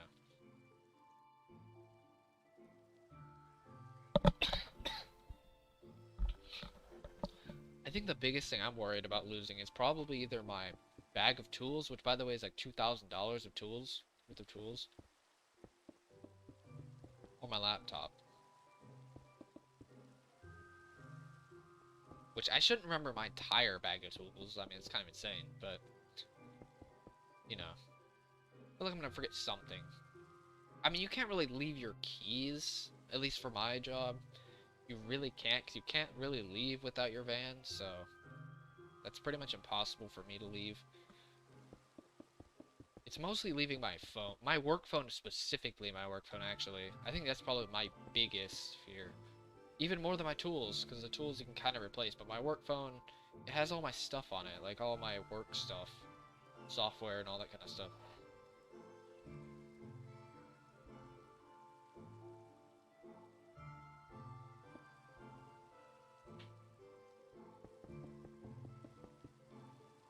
Like, when I say it's a lot of tools, dude, like, I'm not kidding. It's quite a bit amount of tools. It's like a big bag of tools. And some of that stuff is pretty expensive.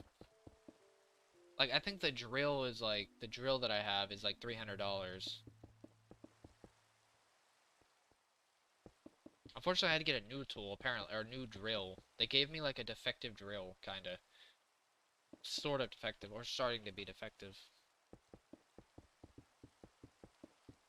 I think that's my biggest thing is the maintenance issue, too. Because I kind of go until something breaks. Seriously. Until I break, or whatever I'm doing, or using, or working with, or whatever breaks. And yes, that even includes people. I will break people if I'm working with them. Actually, I'll probably have a higher chance of breaking people than I have breaking tools.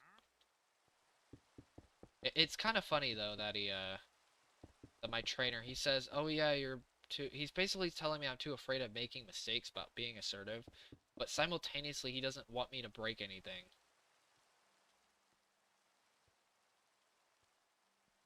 It's like, dude, I'm gonna go till I break something. I'm either gonna go till I break something, or I go until I, like, don't do anything, really. It's like one or the other. It's like I barely do any force, or I break the thing I'm doing. It's like it's literally one or the other. Both. Oh, mostly mentally. Actually, well, no. No, definitely mentally. Not really much physically. I won't actually break anyone unless I'm like... I guess I'm actually... Unless I was like fighting someone. Like in a fight. I'd go to a little bit too far, I'll tell you that much. That's when I'd probably break someone. But mentally, definitely. I probably broke my trainer's mental state when I couldn't find that apartment building for a little bit. It's kind of funny, though. He also says that he doesn't... He's not gonna get mad if I make mistakes, but every mistake I've made, he's gotten a little irritated. I'm like, yeah, that's totally not hypocritical or anything. It's like, dude, what do you want? Like, that's my problem, though, is I'm focusing too much on what he wants, which is an issue. I can't focus on what people want. I have to focus on what people don't want. That's my issue with training with someone, is that they're like trying to guide me, but they need to just guide it like from the point of view of my mistakes. But the problem is he's not really like allowing me to make mistakes certain ways. Or he's like trying to get me to be careful, but it's like the only way I can make mistakes. It's like he wants me to be careful, but I can't be too careful.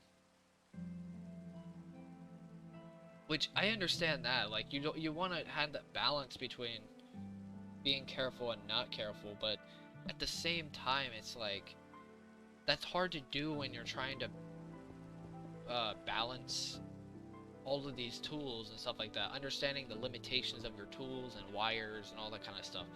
It's really just familiarity. That's the problem I have. That's probably the key core, just the core fundamental problem I'm having with this job is there's so many things I'm trying to get familiar with all at once, but I can only get really familiar with a couple things at a time. So it's like I'm going to be struggling in certain areas. But I don't know. Pretty much mentally. I probably broke him a little bit mentally. Or like either that or I'm just starting to mentally break him. I have a feeling this yesterday the reason he made that remark about the reason why he sees like the potential, but the problem is like he still doesn't trust. But the problem is he's being like I don't know about controlling, but that's still like it's still micromanagey. Like he's doing a little bit too much micromanagement with the ways I'm doing stuff. Like he's telling me to do certain things that don't actually matter. Like for example, if I'm zip tying a wire to other wires, he thinks that somehow there's like a correct way of, say for example, like you know how the zip ties, there's like that little piece that comes off, you have to snip off when you're doing zip ties or whatever. When you're pulling that little string or whatever it is, that plastic piece, and you have to take it off, that kind of stuff. Um, I was like, I shouldn't have done this honestly, but my original idea was I'm just going to zip tie everything and then use the ladder, because the thing is I had to use a ladder at that point to reach the area I was trying to reach. But the thing is, he wants me to. Okay, so this is where the focus thing kind of comes into play. The diverting focus. So there's basically 3 focuses, right? Or there's 2 foci, I guess. In this case, there's snipping this stuff off and putting on the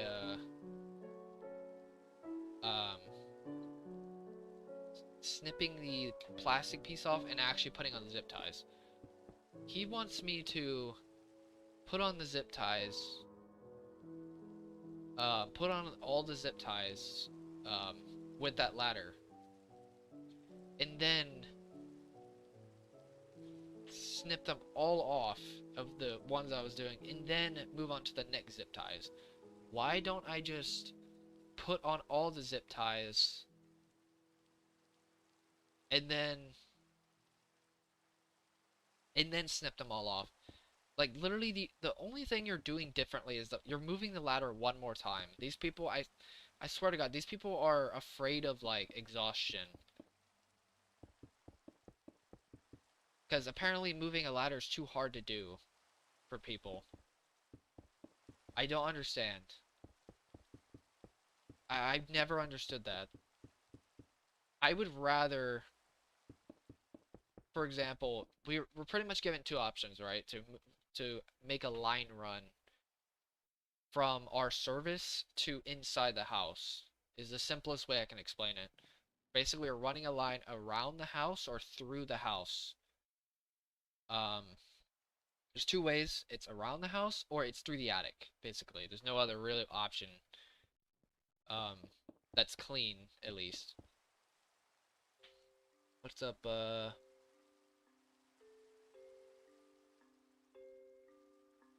is that Jennery?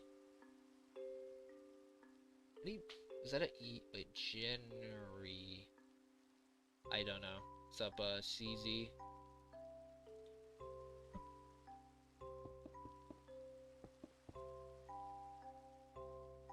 But the problem is, Like, I would rather focus on just putting the line run around the house, if it's even possible, that is. Obviously, may not have to, but I would honestly, 90% of people would choose to make the line run through the attic because it's easier, it's less exhausting, but it's like, dude, you're moving a ladder. This is all you're doing. You're just, okay, ladder placement. Screw clip, screw clip, screw clip. Ladder placement. Screw clip, screw clip, screw clip. Ladder placement. That's all you're doing. I don't know what's so exhausting about that. I don't know what deal they're making with that. I really don't. I just don't understand. You're moving a ladder, and you're climbing up the ladder, using a drill, drilling in the screw clip, climbing down, moving the ladder. That's it. How exhausting is that actually? Really?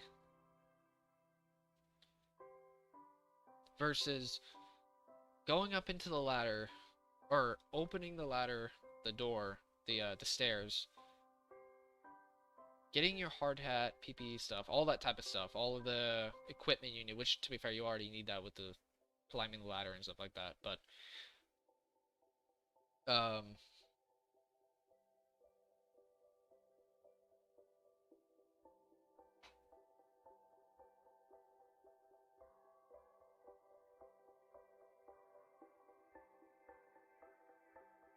it's like, why not just do it around the house? Like, I don't understand, like, what's so, is it, like, mentally exhausting to people? Like, I just don't understand. It just doesn't make any sense. I'm thinking it's, like, mental plus physical exhaustion, or people are just that weak. I don't know.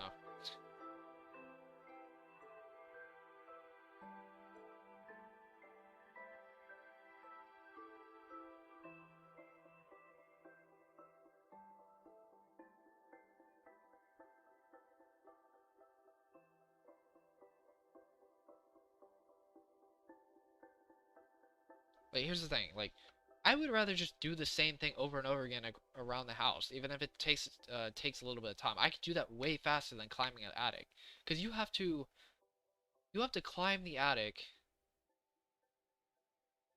unless obviously you have to. Like in one case, we actually literally had to go through the attic. If I have to go through the attic, then whatever. But uh, what's up? Shadow Gaming. But if I don't have to, I'm probably not gonna do the attic at all. Because you have to. Okay, first thing is you have to climb the attic. You have to have all your PPE stuff, all that kind of stuff. Your protection or whatever. You have to find your way through the attic. You also have to have the line run go through up into the attic, find that, drag that, find the room you want to put that through to through a hole into that room. And you have to dodge all the stuff in the attic, and there's a possibility you could misstep and literally fall through the attic. And injure yourself in some capacity. Or worse, honestly. So, and you have to deal with 120-degree weather or whatever. Obviously, it's gonna get cooler in the next, like, at least for this area, hopefully, in the next, like, month or so. Maybe. I don't know. Our weather's very bipolar, apparently. It's like hot or cold. It's like one or the other. No warm.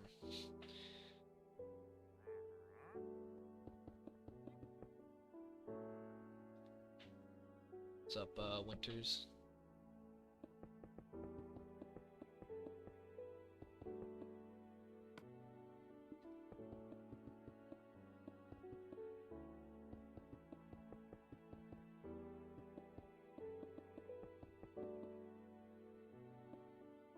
I don't know. I don't understand people's mindsets. Sometimes. Oh, I do understand them. I just don't like how they say it's right or wrong. That's something I'm so annoyed by. It's like, it doesn't matter in some of that stuff. Like, the method of how I do it does not matter. They're like, oh yeah, that's the wrong answer. You got multiple choice and you got it wrong. Which, Very sarcastic, but like, it really doesn't matter. Why does it matter which way I do it? If I just zip tie everything and then take off the pieces of the zip tie, why is that different than literally the only difference is moving a ladder once. That's all the difference was between those two methods. I mean, is it really that hard to move a ladder one spot? Like, you're not even moving it that far. You're moving it like maybe 2 feet.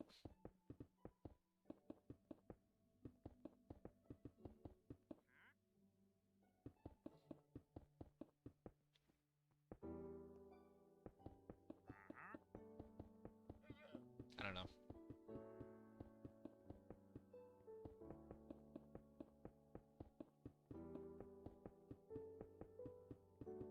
And then they're gonna, if I mention that, I'm like, okay, why does it matter the method? It's like, okay, go ahead and do it. It's like they assume that I do the same. I'm gonna react the same, or I'm like, I don't know if it's like them being weak or something like that. I don't know.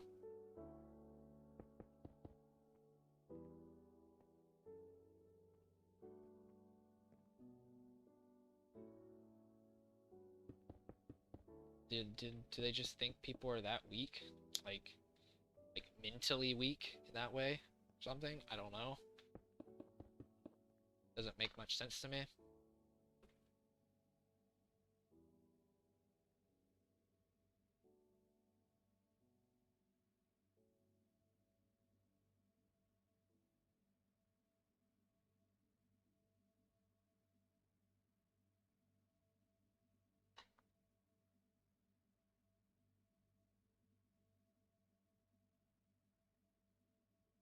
Is there anything like insurance?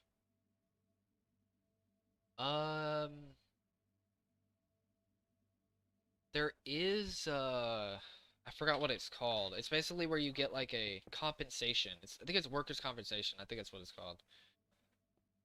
I don't know that much about it, to be honest with you. It's part of my benefits plan. It's basically where you get a decent pay, uh, you get like 70 or 80% of your salary or whatever. Something like that. I don't know. It's pretty good coverage though for that in that something like that.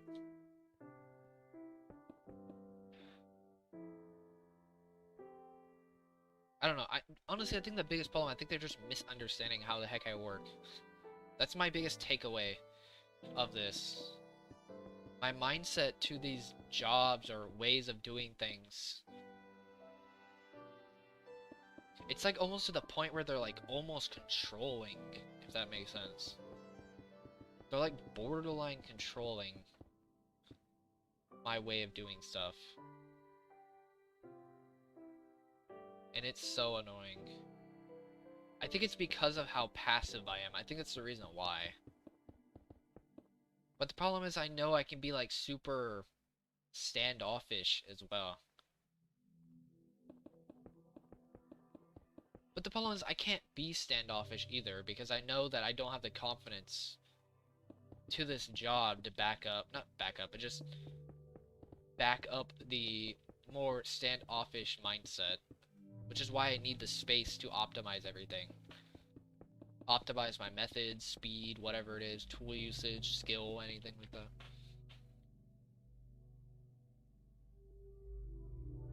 No, it's a benefit. I'm pretty sure it's a benefit. There might be something like that, but I'm fairly certain it's just a benefit.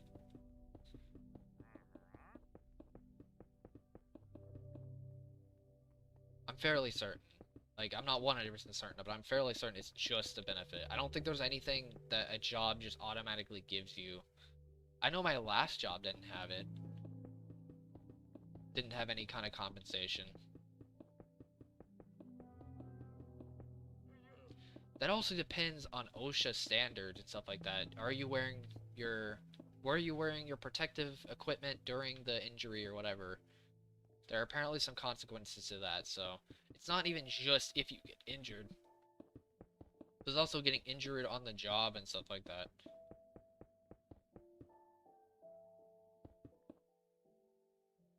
How much more left? I mean, I haven't even started the nether, so... What's up, Kiefer?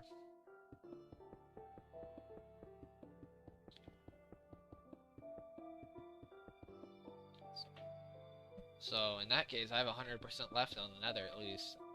I finished the overworld about a year ago.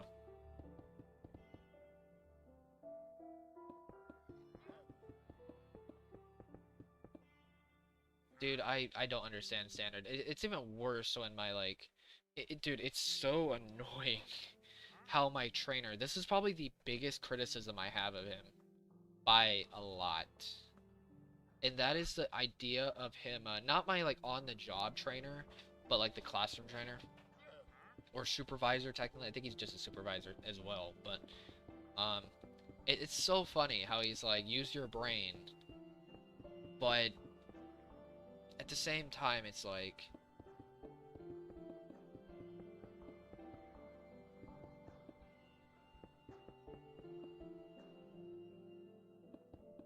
he doesn't really use his that much. Like, not actually. Like, he'll use them for, like, certain standards. But that's not his brain at that point. That's him... that's his impression. Like, him being impressioned on other people about standards. That's not his own thinking. That's other people's thinking, which makes no sense.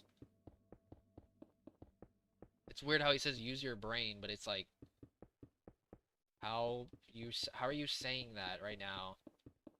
Whenever... you're the one just following orders, standards. And I doubt he follows those standards and orders either, by the way. I severely doubt it. I doubt he follows some of these standards.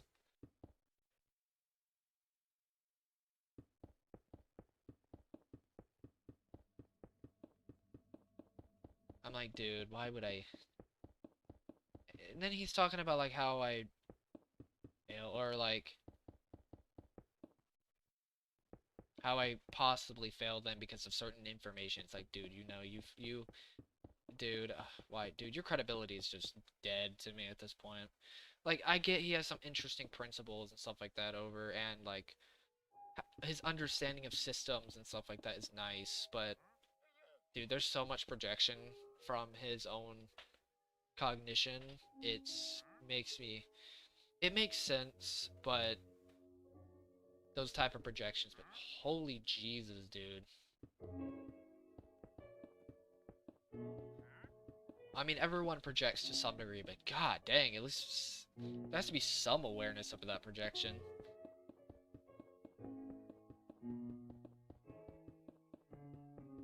Everyone does to some degree. I mean, nobody can really deny that, but still. It's almost like he lives by them, though, which is kind of annoying. Which is funny.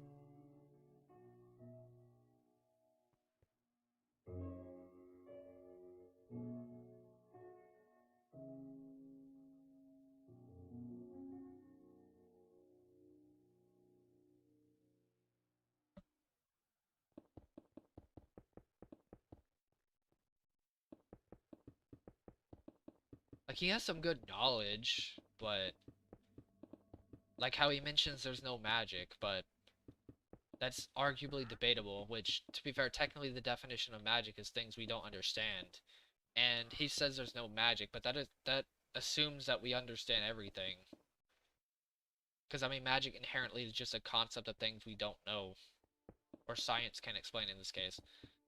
Even though it's mostly just general understanding of, you know, humanity's understanding. I'd say it's more general than just saying science, because science isn't, you know, everything. Science, people don't stop putting science on a pedestal, but, you know, whatever.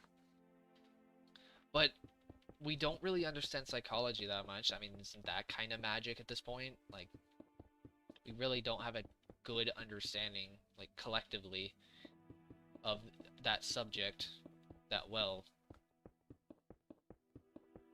That's just a perfect example. I mean, could we consider that magic? I mean, it's something we don't understand, right? I mean, is that not magic in that by that definition? Because it's how that thing works, even though we don't understand it. But it's like,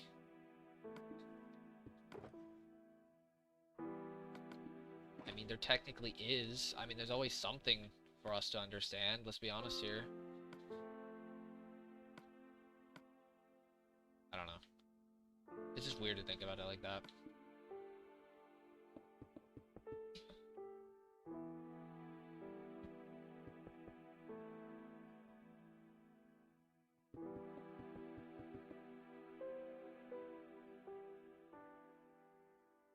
And obviously I don't want to, you know, argue with him, because let's be honest here, he's not gonna care. He's not going to. You realize he, like, I corrected him on one acronym. Actually, no, I corrected him on an acronym and one word he misspelled, and he still talks about it to this day. Can you imagine if I actually, like, tried discussing, like, metaphysics with him and stuff like that? That would, nah.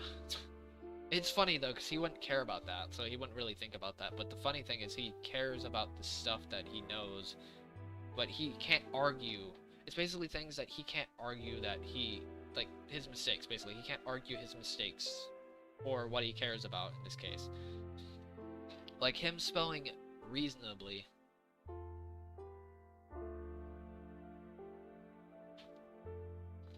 I have been drinking water, by the way, but...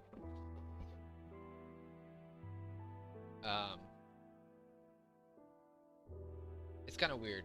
It's like,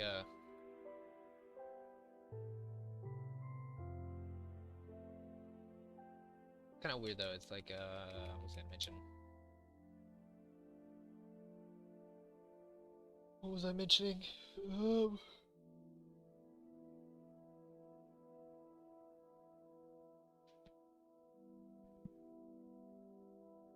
Oh yeah, his wrongdoings. There we go. So he was saying that I corrected him on two things, pretty much. It was an acronym, which was DHCP. He called it, I think it was Dynamic Client Protocol is what he called it. Don't know why he called it that, but whatever. I mean, still. Actually, that still doesn't make any sense. Dynamic Host Configuration Protocol. That's the actual acronym. I corrected him on that. He's gonna be thinking about that for a while. Probably forever, honestly. It'll always be in the back of his mind forever. 100% of the time. But, there's that. Which was funny. Which he wanted to, like, he tried to, like, redirect that on me, which was really funny. But, he also spelled reasonably wrong. Which, the funniest thing about that he spelled reasonably wrong, is the fact that, he spelt that wrong, and it was in bold and underlined it. It was an important word, and he still somehow managed to misspell it. I don't know how you would, like, a massive word. I mean, I kind of do, actually, but it was the only highlighted, it was the only underlined and bolded word in the entire packet that we were given of notes, of classroom notes. Only one.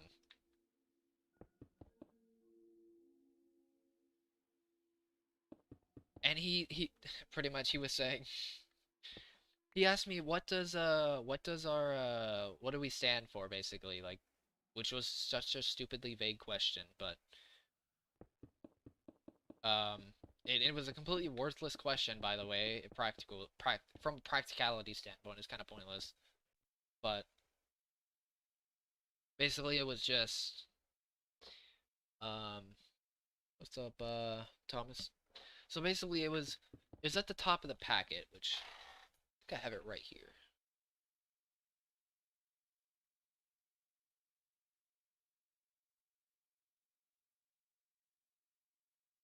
I forgot what he actually asked me.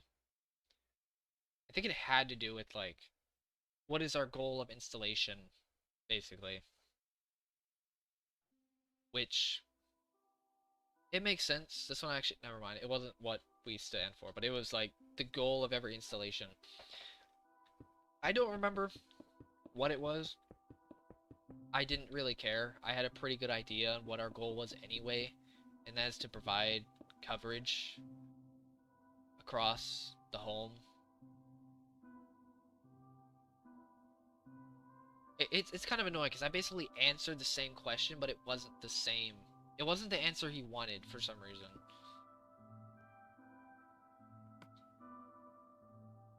I don't know. It didn't make much sense. It was mostly just like coverage and stuff like that. But it's kind of funny because he didn't know. Like I did not know what he was talking about. He was saying like I was like, what goal of installation? Like what is the goal? I literally just did not know. And then he went out and he was like, so you remember you remember dynamic host client protocol, which he just said that just cause.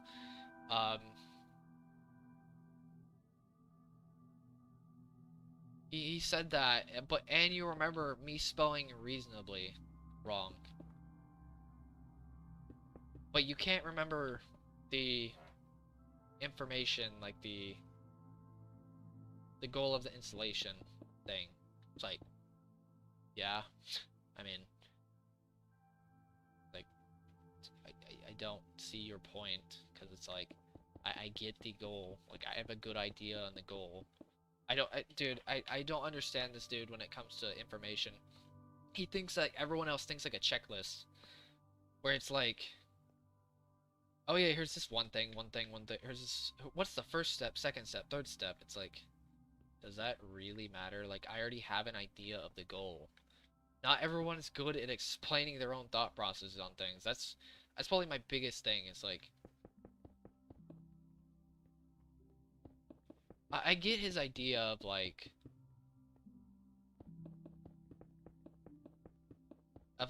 finding keywords and stuff like that, but I don't know.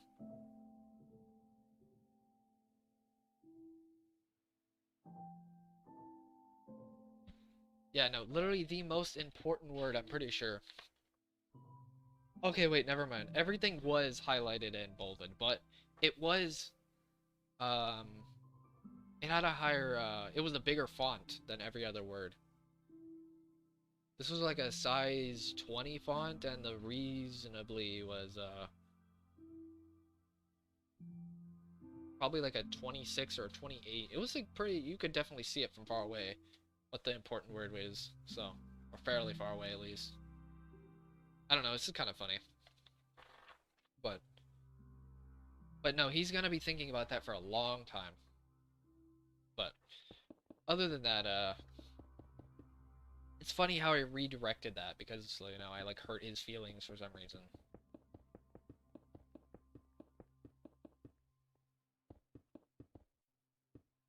Because of misspelling a word.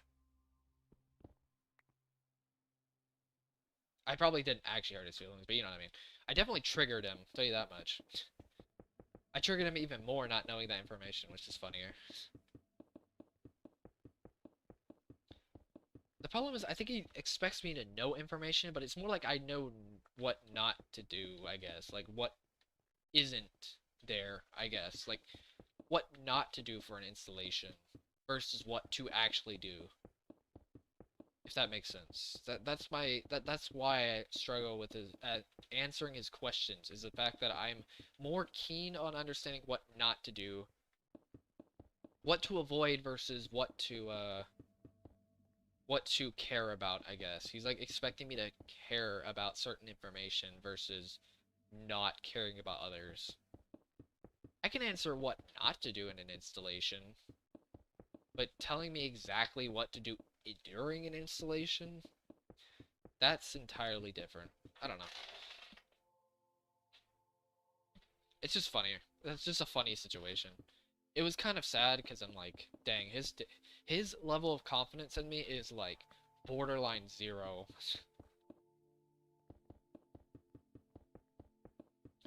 Yeah, you would think he'd have a little bit, you'd think he'd have some patience, but he doesn't have patience with people. He has a patience with a lot of things, he has patience with himself, but he cannot have patience with people.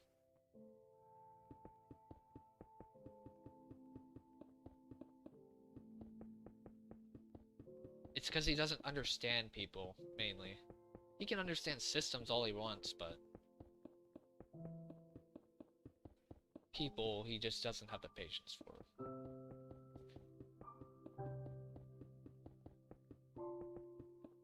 Which is interesting.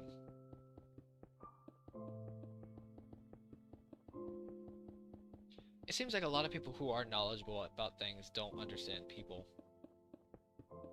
Which is kind of interesting, actually.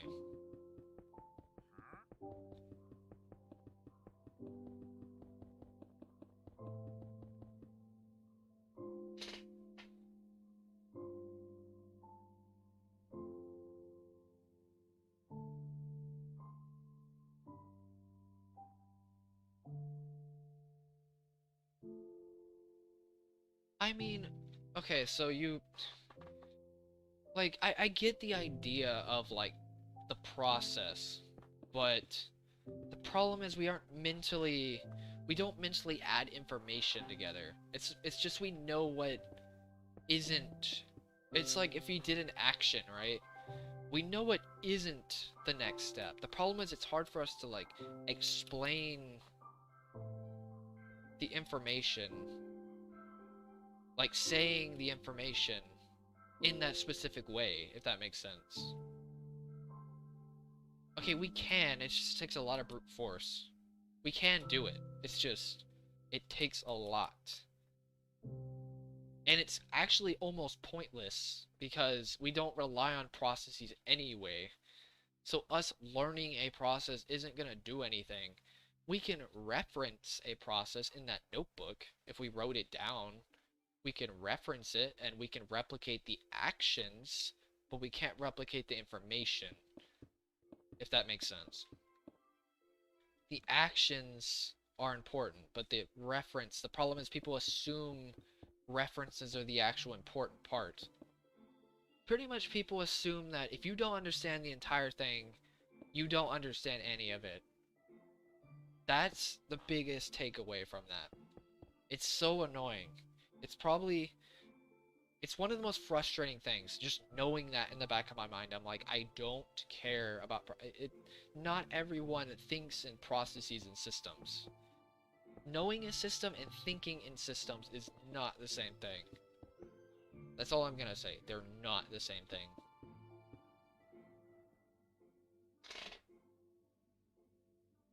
Like, him trying to get you to say it in a specific order, that's pointless. It's not gonna help you at all, dude. Like, it may help, like, I guess repeating the information, like repeating the actions, because each action technically is attached to it, but it really isn't going to help that much. You're better off just looking and staring at a notepad than trying to say it out loud. And just rereading the notepad over and over again. That may help. Oop, well. But saying it out loud, that isn't going to do anything. At all, honestly. Because you're just going to forget one of the pieces anyway. In your head, you don't think in the entire system as a whole. You think one piece at a time. Remember I mentioned earlier? From the point of view of one piece. Just one piece. Remember, it's one thing at a time. The problem is we can't store. How are we going to follow multiple directions if we can't...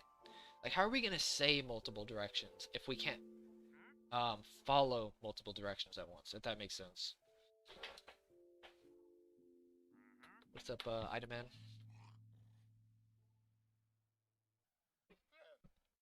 See what I mean? But the problem is people project that to people, onto people.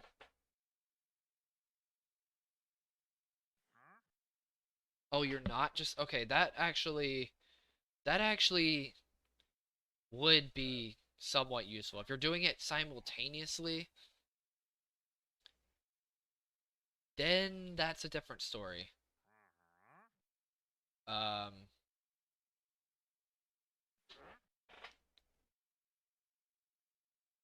Um.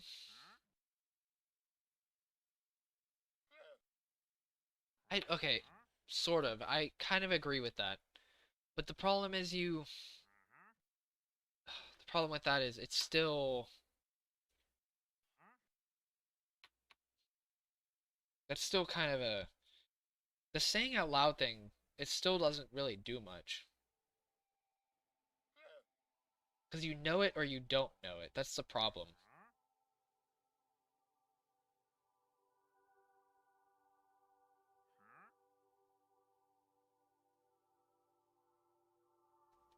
Like, you can do it like that.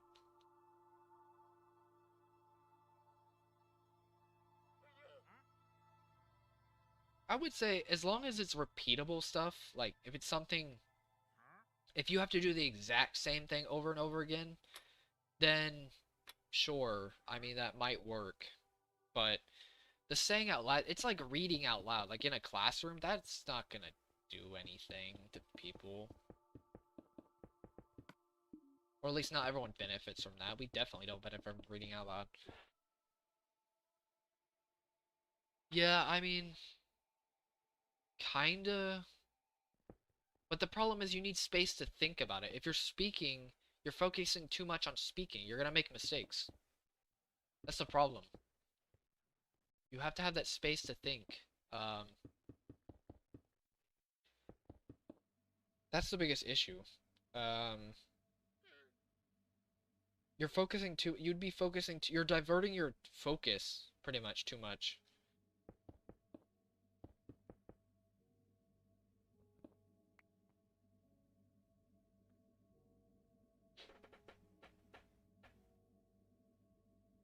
As long as it's somewhat repeatable, that might help. But I still don't see how saying it out loud, to be honest with you, doesn't helps that much. Because we don't think out loud. We think in our head. That's the thing.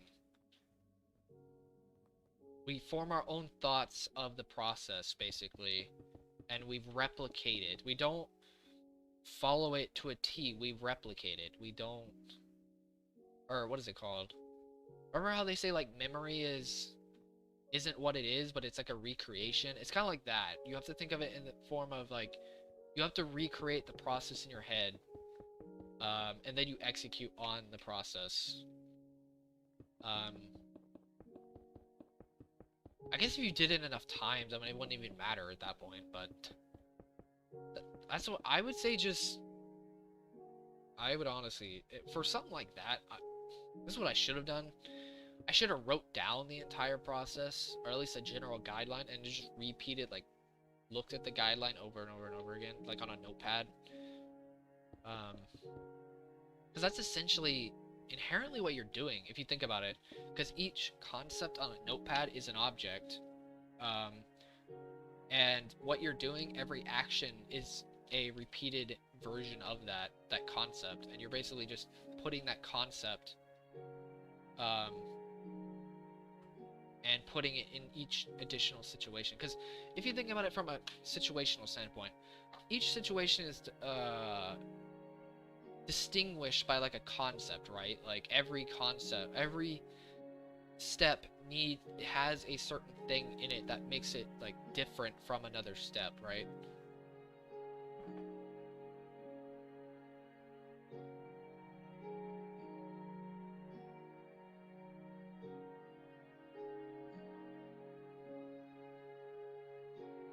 So if you had a concept in within if you had a concept, right? Um, with each step, if you understood the difference between each step, not the or yeah, if you understood the difference, at least as long as you have it written down, the difference between each step, um,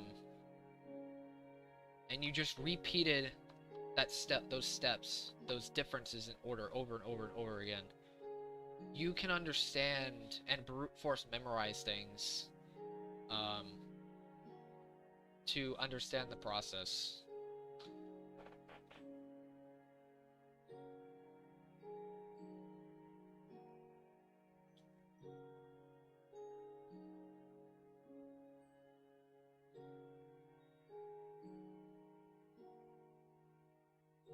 Yeah, so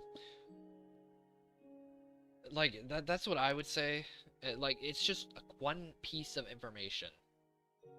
Like even if because each concept different, like those steps, they have to be different. Um like each step literally logically has to be God dang it, has to be different from each other. Um for it to be a different part of the process. It's just that people assume that if you don't have an understanding, which in this case it's different, it seems a bit different than what I'm mentioning here, but at least generally speaking, what the social norm of understanding, I guess you could say, it's mostly comes down to, do you understand all of it? Um, or if you don't understand all of it, then you understand almost none of it, basically. It's kind of annoying. It's a stupid norm. Which I can understand. I can understand why, for sure. But it's still really annoying that they do have that extreme mindset of if you understand, um, if you don't understand all of it, then you understand none of it, pretty much. It's so annoying. What's up, more?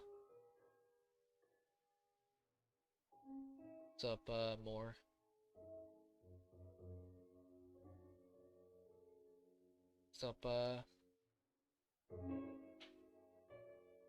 up, Gemini?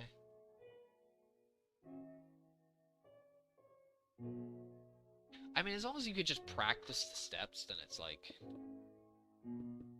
All I was just mentioning was that saying them out loud just doesn't do anything.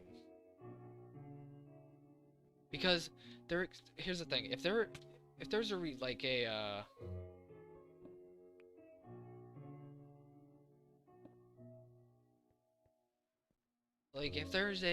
step, I don't know how to explain it, but it's like it like assumes that like if you saying out loud, like it does help, it's great, but like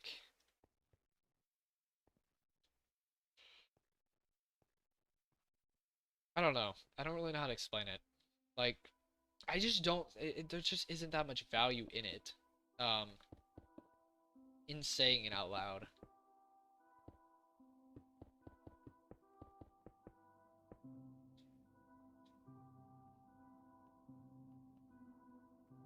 Because it's the results that really matter more than the actual.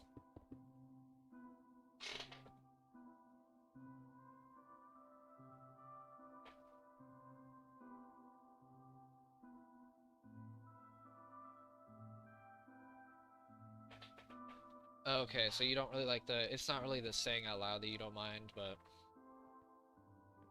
is it the instant? Oh, I see what you mean. Um, okay, here's another thing. This is a space thing that I was talking about earlier. This is part of the space thing. I think the reason why you hate it is because they're expecting you to say something. That's kind of the problem, is that part of the problem is that you saying out loud is diverting your attention from actually knowing what you're going to do next. So it's like they're telling you to say it.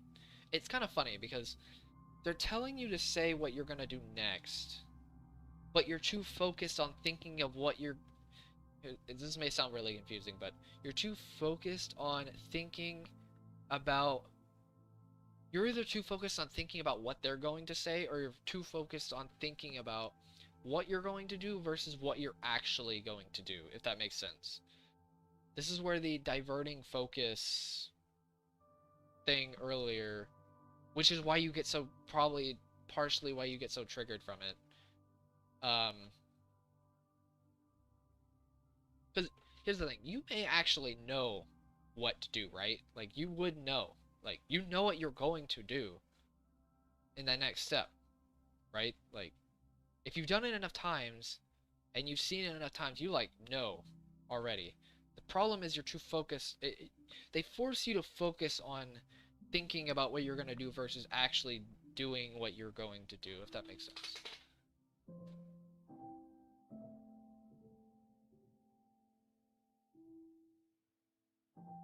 So do they not correct you on what you're going to do wrong, or what you did wrong?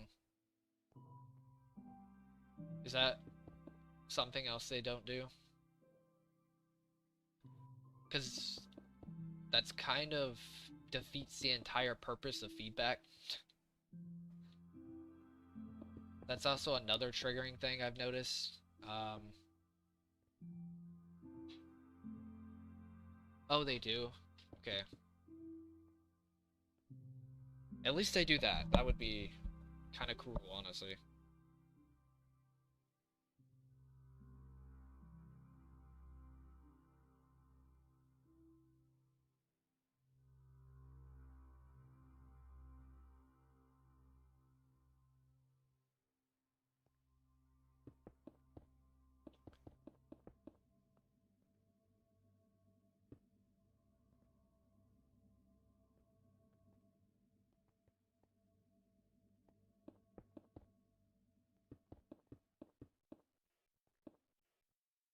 It might be just a space to think thing. It could be a space to think, because here's the thing. We already, like, I'm not saying we always know we do something wrong, but the thing is we do need space to think about the correction, if that makes sense. Like, if we do something wrong, right, and they instantly correct, and they show you, you can't really think about what you did wrong, they're just telling you what to do right. Somewhat. And that's probably kind of triggering, is that space to think. We need space to think. If we don't get space to think, we're going to get triggered. I guess. I don't know. At least I get triggered if I don't get the space to think about my mistakes. Because you have to at least think about the mistakes before you can actually figure out corrections. This is actually, like, a problem with the process thing, about, like, lack of process awareness, is the fact that people who think about systems, they think about what is correct, and they value corrections. Somebody who isn't systematic, or doesn't think in systems, I guess a better way of saying it, needs space to think about what they did wrong.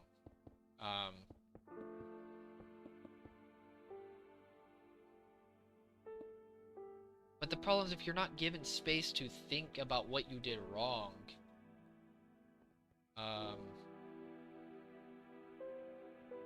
then it's not gonna work. I don't know. I don't know if that makes sense.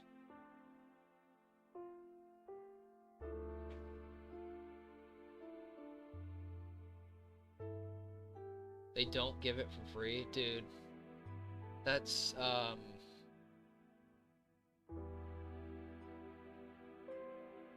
that's not a good thing. They kind of gotta give you it for free, because if you don't know, then you're gonna be too... I don't know. This is also another problem with the, having you figure out what you did, or... Actually, wait, what are they giving you for free? Or they don't give you for free? What are they not giving you? I guess a better way of saying it. Is it the answer, like what's correct?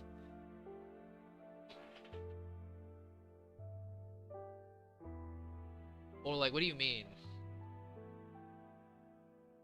By the way.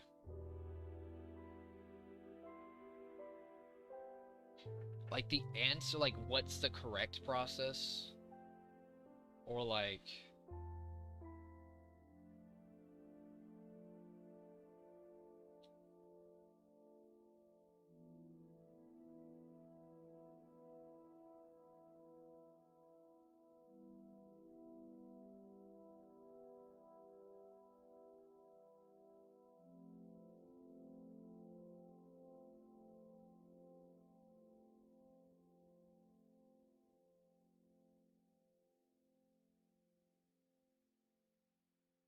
Because the thinking out loud thing comes down to the process thing I was talking about. About the instructions thing. If we can't understand multiple instructions, so we can't, you know... I don't know how to explain it. It's so weird, but...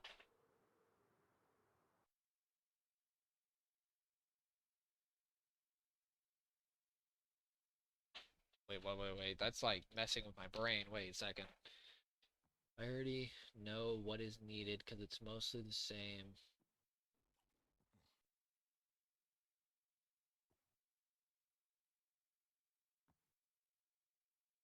Wait, so they're telling you you forgot even though...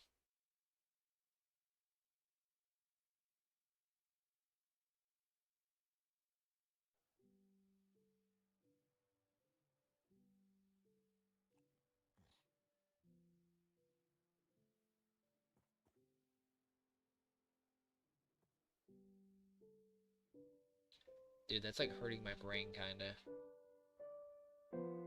So are you saying that, like... you already know what is needed, but, like... you forgot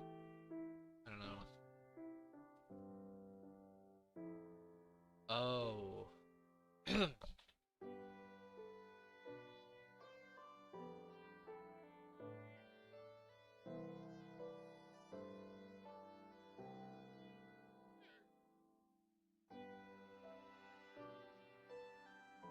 Okay, so they're just telling you forgot something, but they're making you think about what you forgot, basically. Well, that's still kinda... They're still trying to... They're still trying to get you to be system thinking. If that's the case. Because remember, what I mentioned earlier... I mean, what I mentioned earlier was system thinking is additive thinking, meaning if you have multiple pieces, they expect you to add those pieces together um, in a sequence. So they're expecting you to already know the process. Um, you know what's... Oh, here's the thing. Like, you may know what's needed in the process, but you don't, like... You can't really, like, put the entire process in your head together, if that makes sense. You can only go one piece at a time. I know that sounds really confusing. Like, you may... Like, it sounds weird. Like, you may know... like the results of the process, if that makes sense. I don't know if that makes sense, but that's the problem, is that they're being too systematic. They're being too systematic in that approach.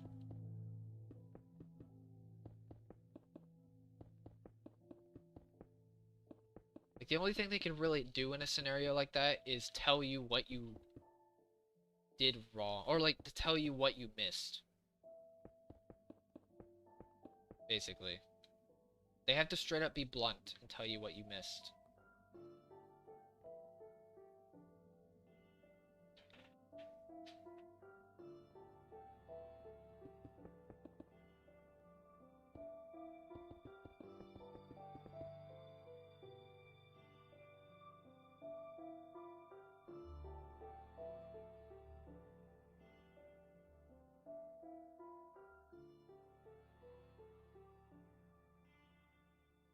Well, that's the issue, though, is like... You mentioned how you know what you need, but it's not really that you know what you need specifically, you just know, like, the things that are needed within the entire thing. Like, you know what... Here's the thing, like, you know what's needed... The reason why you sometimes forget is because, I'd imagine, for the most part, I'd imagine it's because, like, you can understand the results, and you understand each step, like, individually, but you don't have all of it in your head, if that makes sense. You don't have the entire understanding of the process. You don't have it stored like RAM, I guess is a good way of saying it. I don't know. I don't know if that's a good way of saying it, but sort of like RAM in the sense of like, I don't know, does that make somewhat sense? Like, because it's like you're aware of like the next thing. The problem is, like, since you don't have the full understanding of the entire thing in your head, it's hard for you to really put it all into one line of thinking, if that makes sense. Like, so that lags so badly doing that, but for some reason,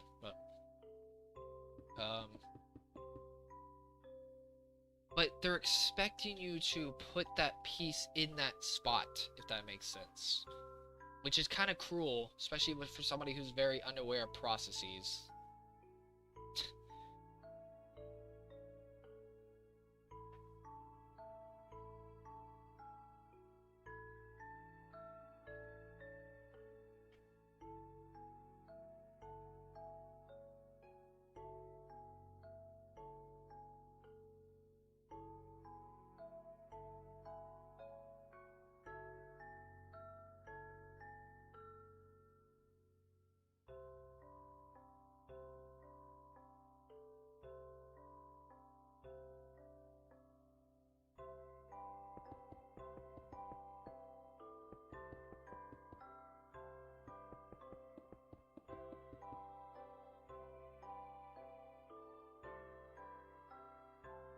You really just gotta learn it bit by bit, honestly.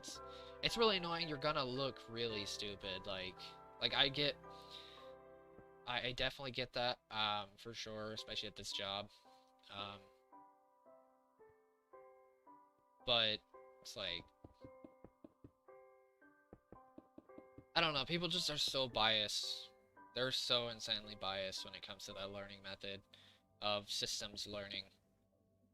I mean, if you think about it, though, it's like, think of all the ways we, okay, say, for example, like, in, like, school, like, think of all the systems and stuff like that we learned, the chronological system of, like, learning history, um, all the different systems in science. What else is there? There's, like, mostly those two, but there's, the system of writing papers, like communication stuff. There's all these systems that people expect you to know how to learn. And where you are easily able to, maybe not easily, but, you know, understand the mentality of a system.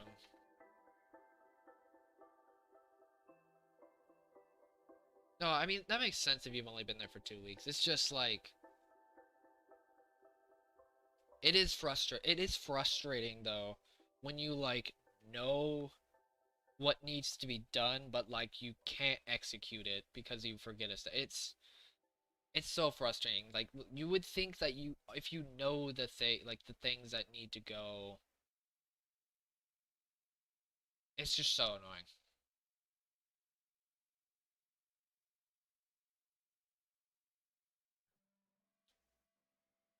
Dude, the dates and years were annoying. Dates and years really were annoying. I think I could probably learn it now with this notepad, but it'd still be kind of a pain.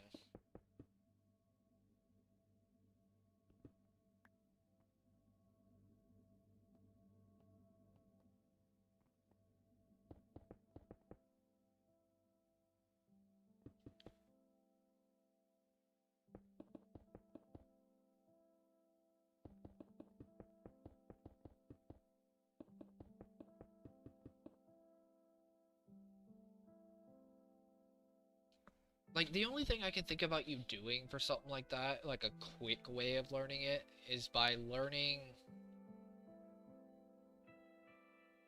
Like, you basically have to, like, brute force mistakes, which is kind of annoying, but, like... I don't know, it's kind of weird. I mean, you being there only for 2 weeks, it makes sense. I mean, I've only been at this job for, like, 2 weeks or so, I mean...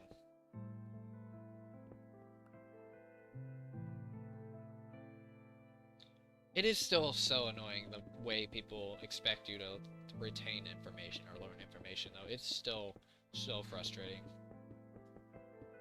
It puts so much pressure on you because you have to learn it some other way.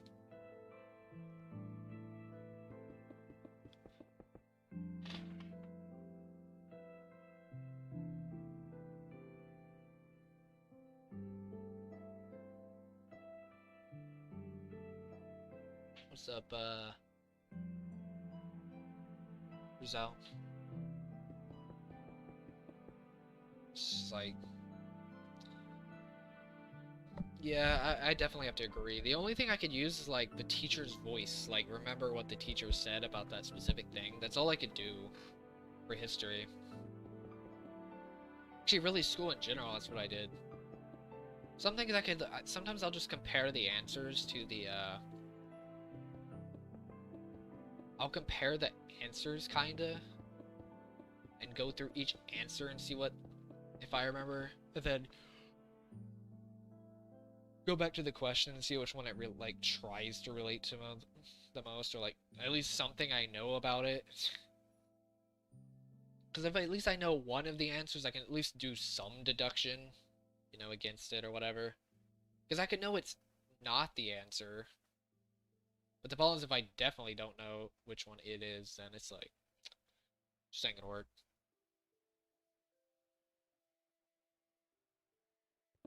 But history also is very systems thinking because it's chronological. It's a additive way of thinking because you're adding information to dates and dates to years and then years to other years, and it's like a specific order. It's a different specific process of how, you know, we did history or whatever. But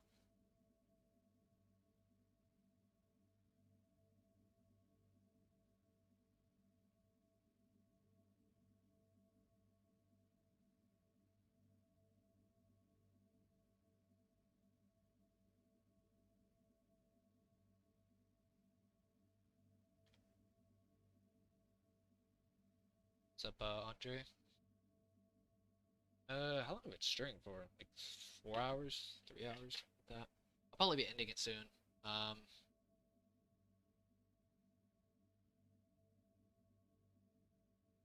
3 hours.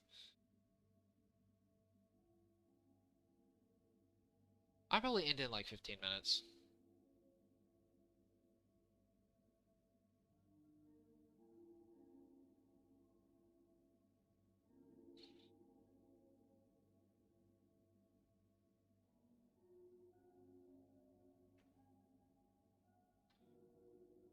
I will learn a new language eventually. It's definitely gonna be a little bit further back though. It's gonna be one of the later things that I learn. I want to learn other things first because I know learning another language isn't gonna really help me that much. At least too much. I want to learn more like construction stuff though, like actual like housing, um, different tools, different pieces of housing, like just construction, like how a house is constructed, the different materials, all that type of stuff. I want to learn that kind of stuff somehow. I can't figure out where to get that information though. Give me just a second.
Um, it would definitely be Spanish.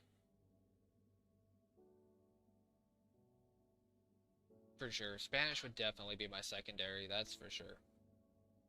At least Spanish. Spanish minimum.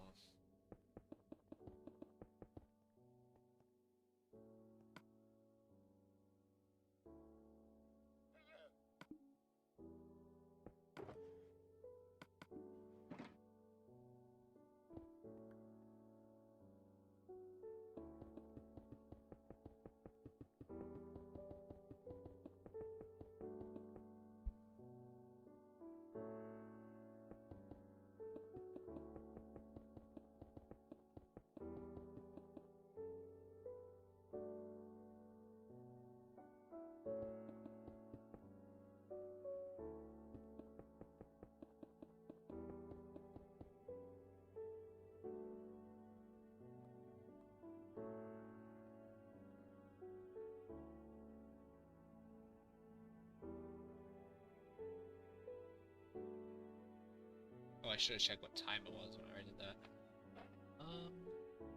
Remember I did the time thing earlier. Look when I checked how long it's been.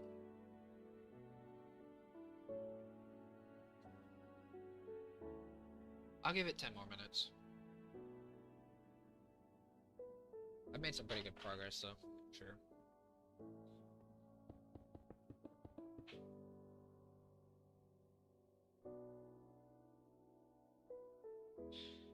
There's only one part of it that I know that isn't very straightforward, and that's the fact that every single object has a masculine or feminine role, I guess, in the language, which is so annoying. That's something that really is not straightforward. Could be a bit arbitrary, honestly.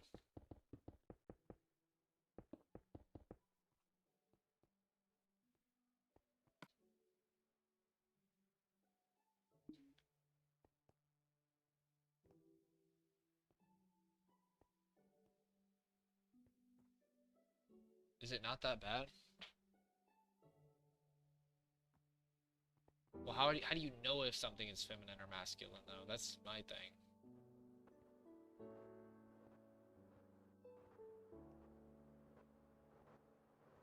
You just know, or like, I mean, most people get the point across anyway. I don't think really most people are gonna be like, oh yeah, no, that's not. People aren't gonna, you know, probably correct you that much, as long as you get the point across anyway. So.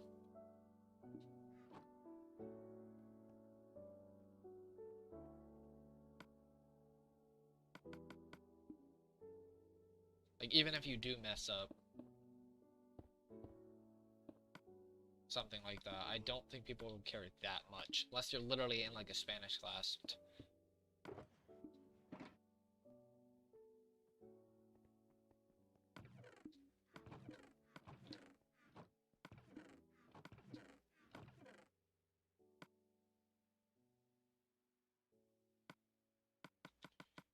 From what I've seen, Spanish has such a fast cadence to it. Oh my god, I don't even think you really...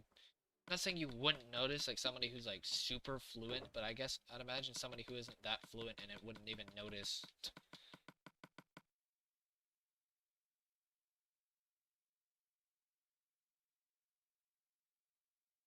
I mean, it makes sense, though. I mean, some things we just kind of think, like, some people just say cats are, like, feminine and dogs are masculine, even though that's technically not correct, but it's kind of just a thing.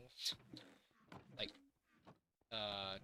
people calling cats she's and calling dogs he's or hims or whatever.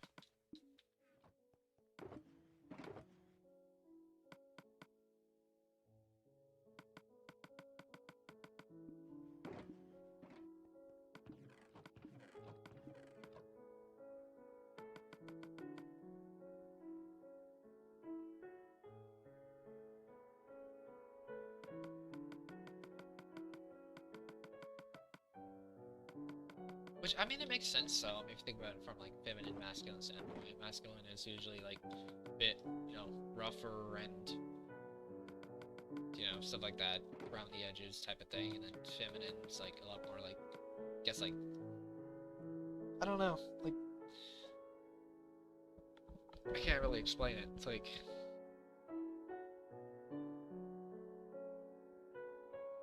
petite? I don't freaking know. I can't think of a word. Like, I was thinking, like, petty at first, but I don't think I think petty's a bit too negative. I'm trying to think of a more, like, cinch, like, a more neutral term to give it, but I don't know. I hope you somewhat understand what I mean by that, but, like, it kind of makes sense, though. Why they have it like that. Don't know how many people actually care about that, but, you know.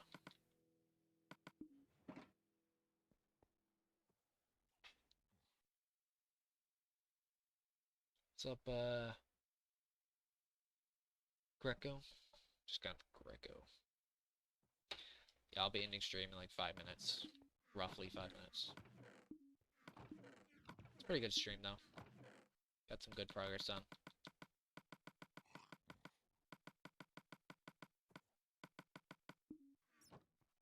The streams are probably going to be like 2 to 3 hours, something like that. Somewhere around that number.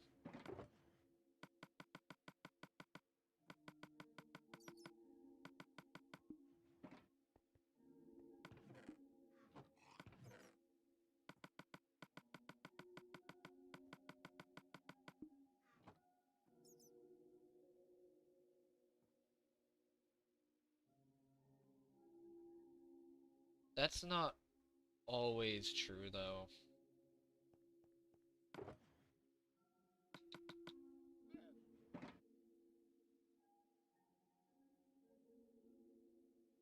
That's definitely general. I mean, that's not like a...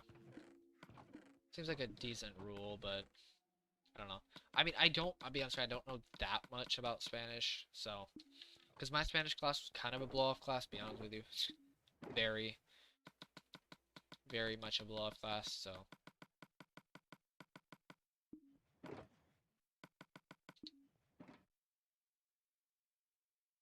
No, I mean, that makes sense.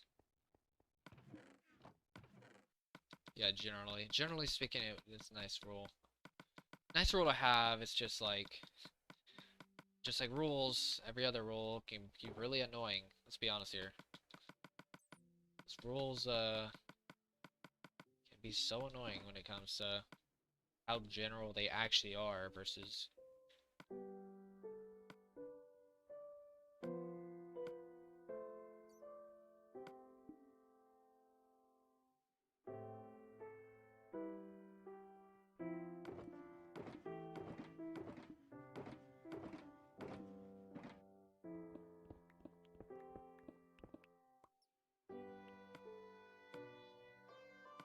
Glad I used the silk touch for that because I accidentally broke that stone.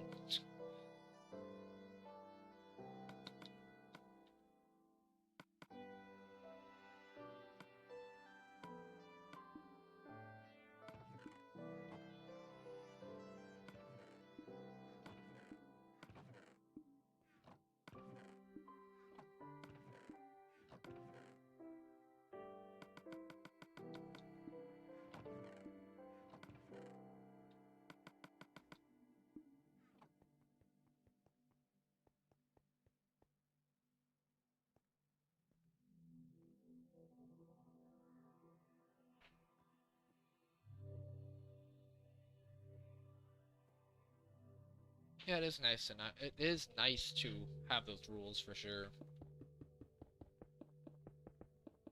At least.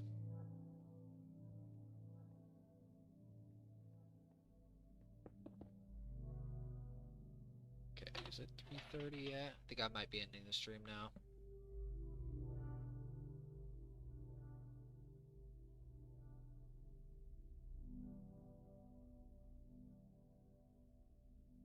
Yeah, give it a little bit more time.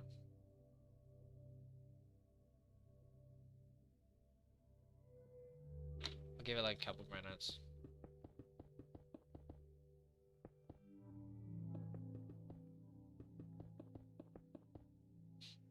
Couple more minutes, be good.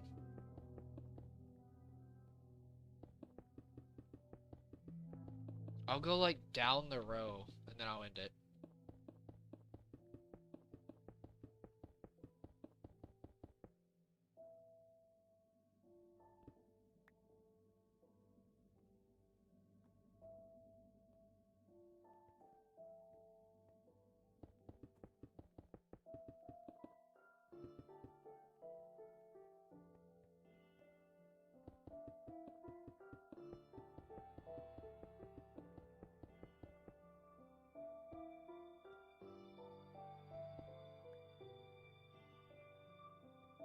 Oh, did I already finish?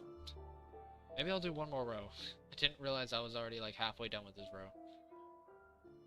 Yeah, I'll do one more row. And then I'll end it.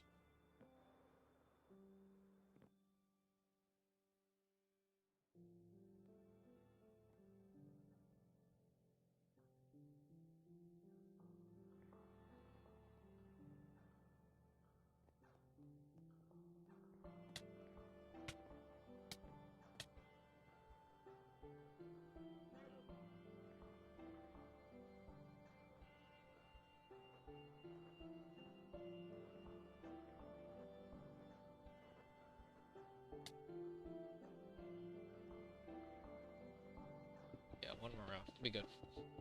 Should be not too bad. Get about half a layer, I think.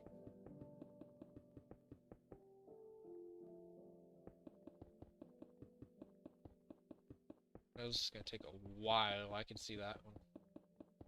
Cool, it's gonna take a while, especially at my pace that I'm going at.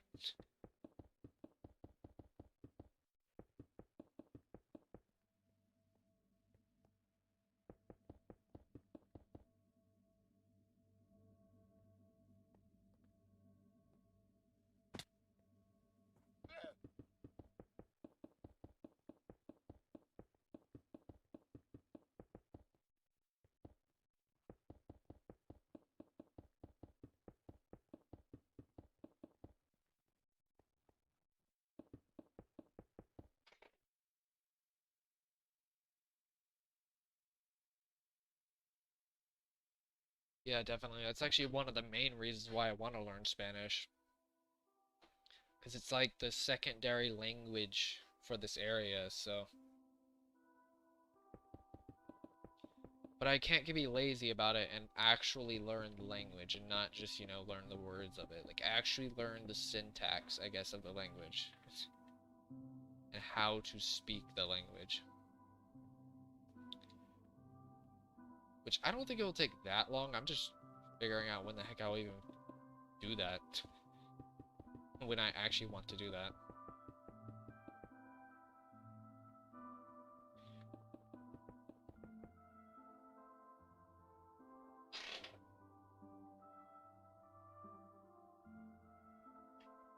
What's up, Rick?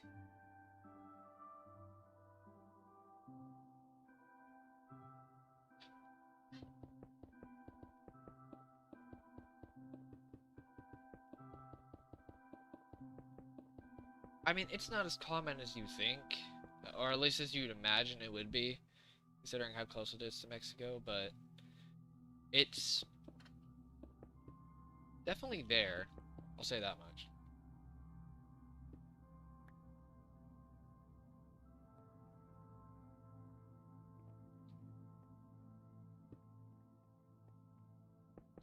I always get sort of triggered by the fact that people get so mad. Like, I get mad because other people get mad at the fact that, how, like, people who come here that speak a different language get mad because we don't speak their language even though they're here. I don't know. I've never understood that whatsoever. It's like they're like trying to project the culture here. It's like they're trying to enforce the culture instead of just bringing it in here naturally. It's pretty annoying.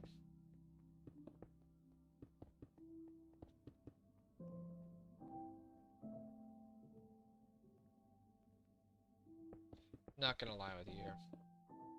It's very rare. It's extremely rare that actually happens, be honest, but it does happen.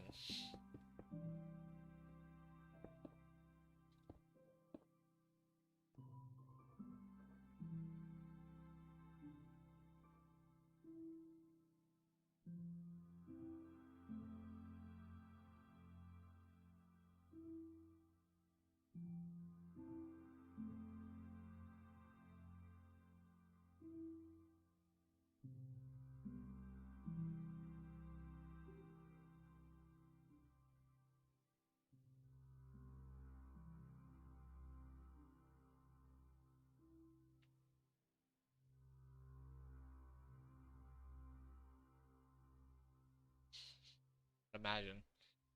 Okay, I'm going to end it now. I'm going to end the stream. It's a pretty good stream though.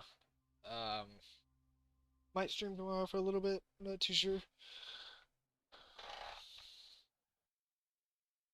Most likely. Wait, see you later. How do I end the stream again? I forgot the hotkey that I made. I'm pretty sure it's...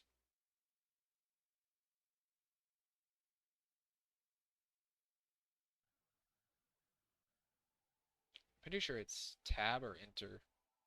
Or it's cap locks. I don't know which one.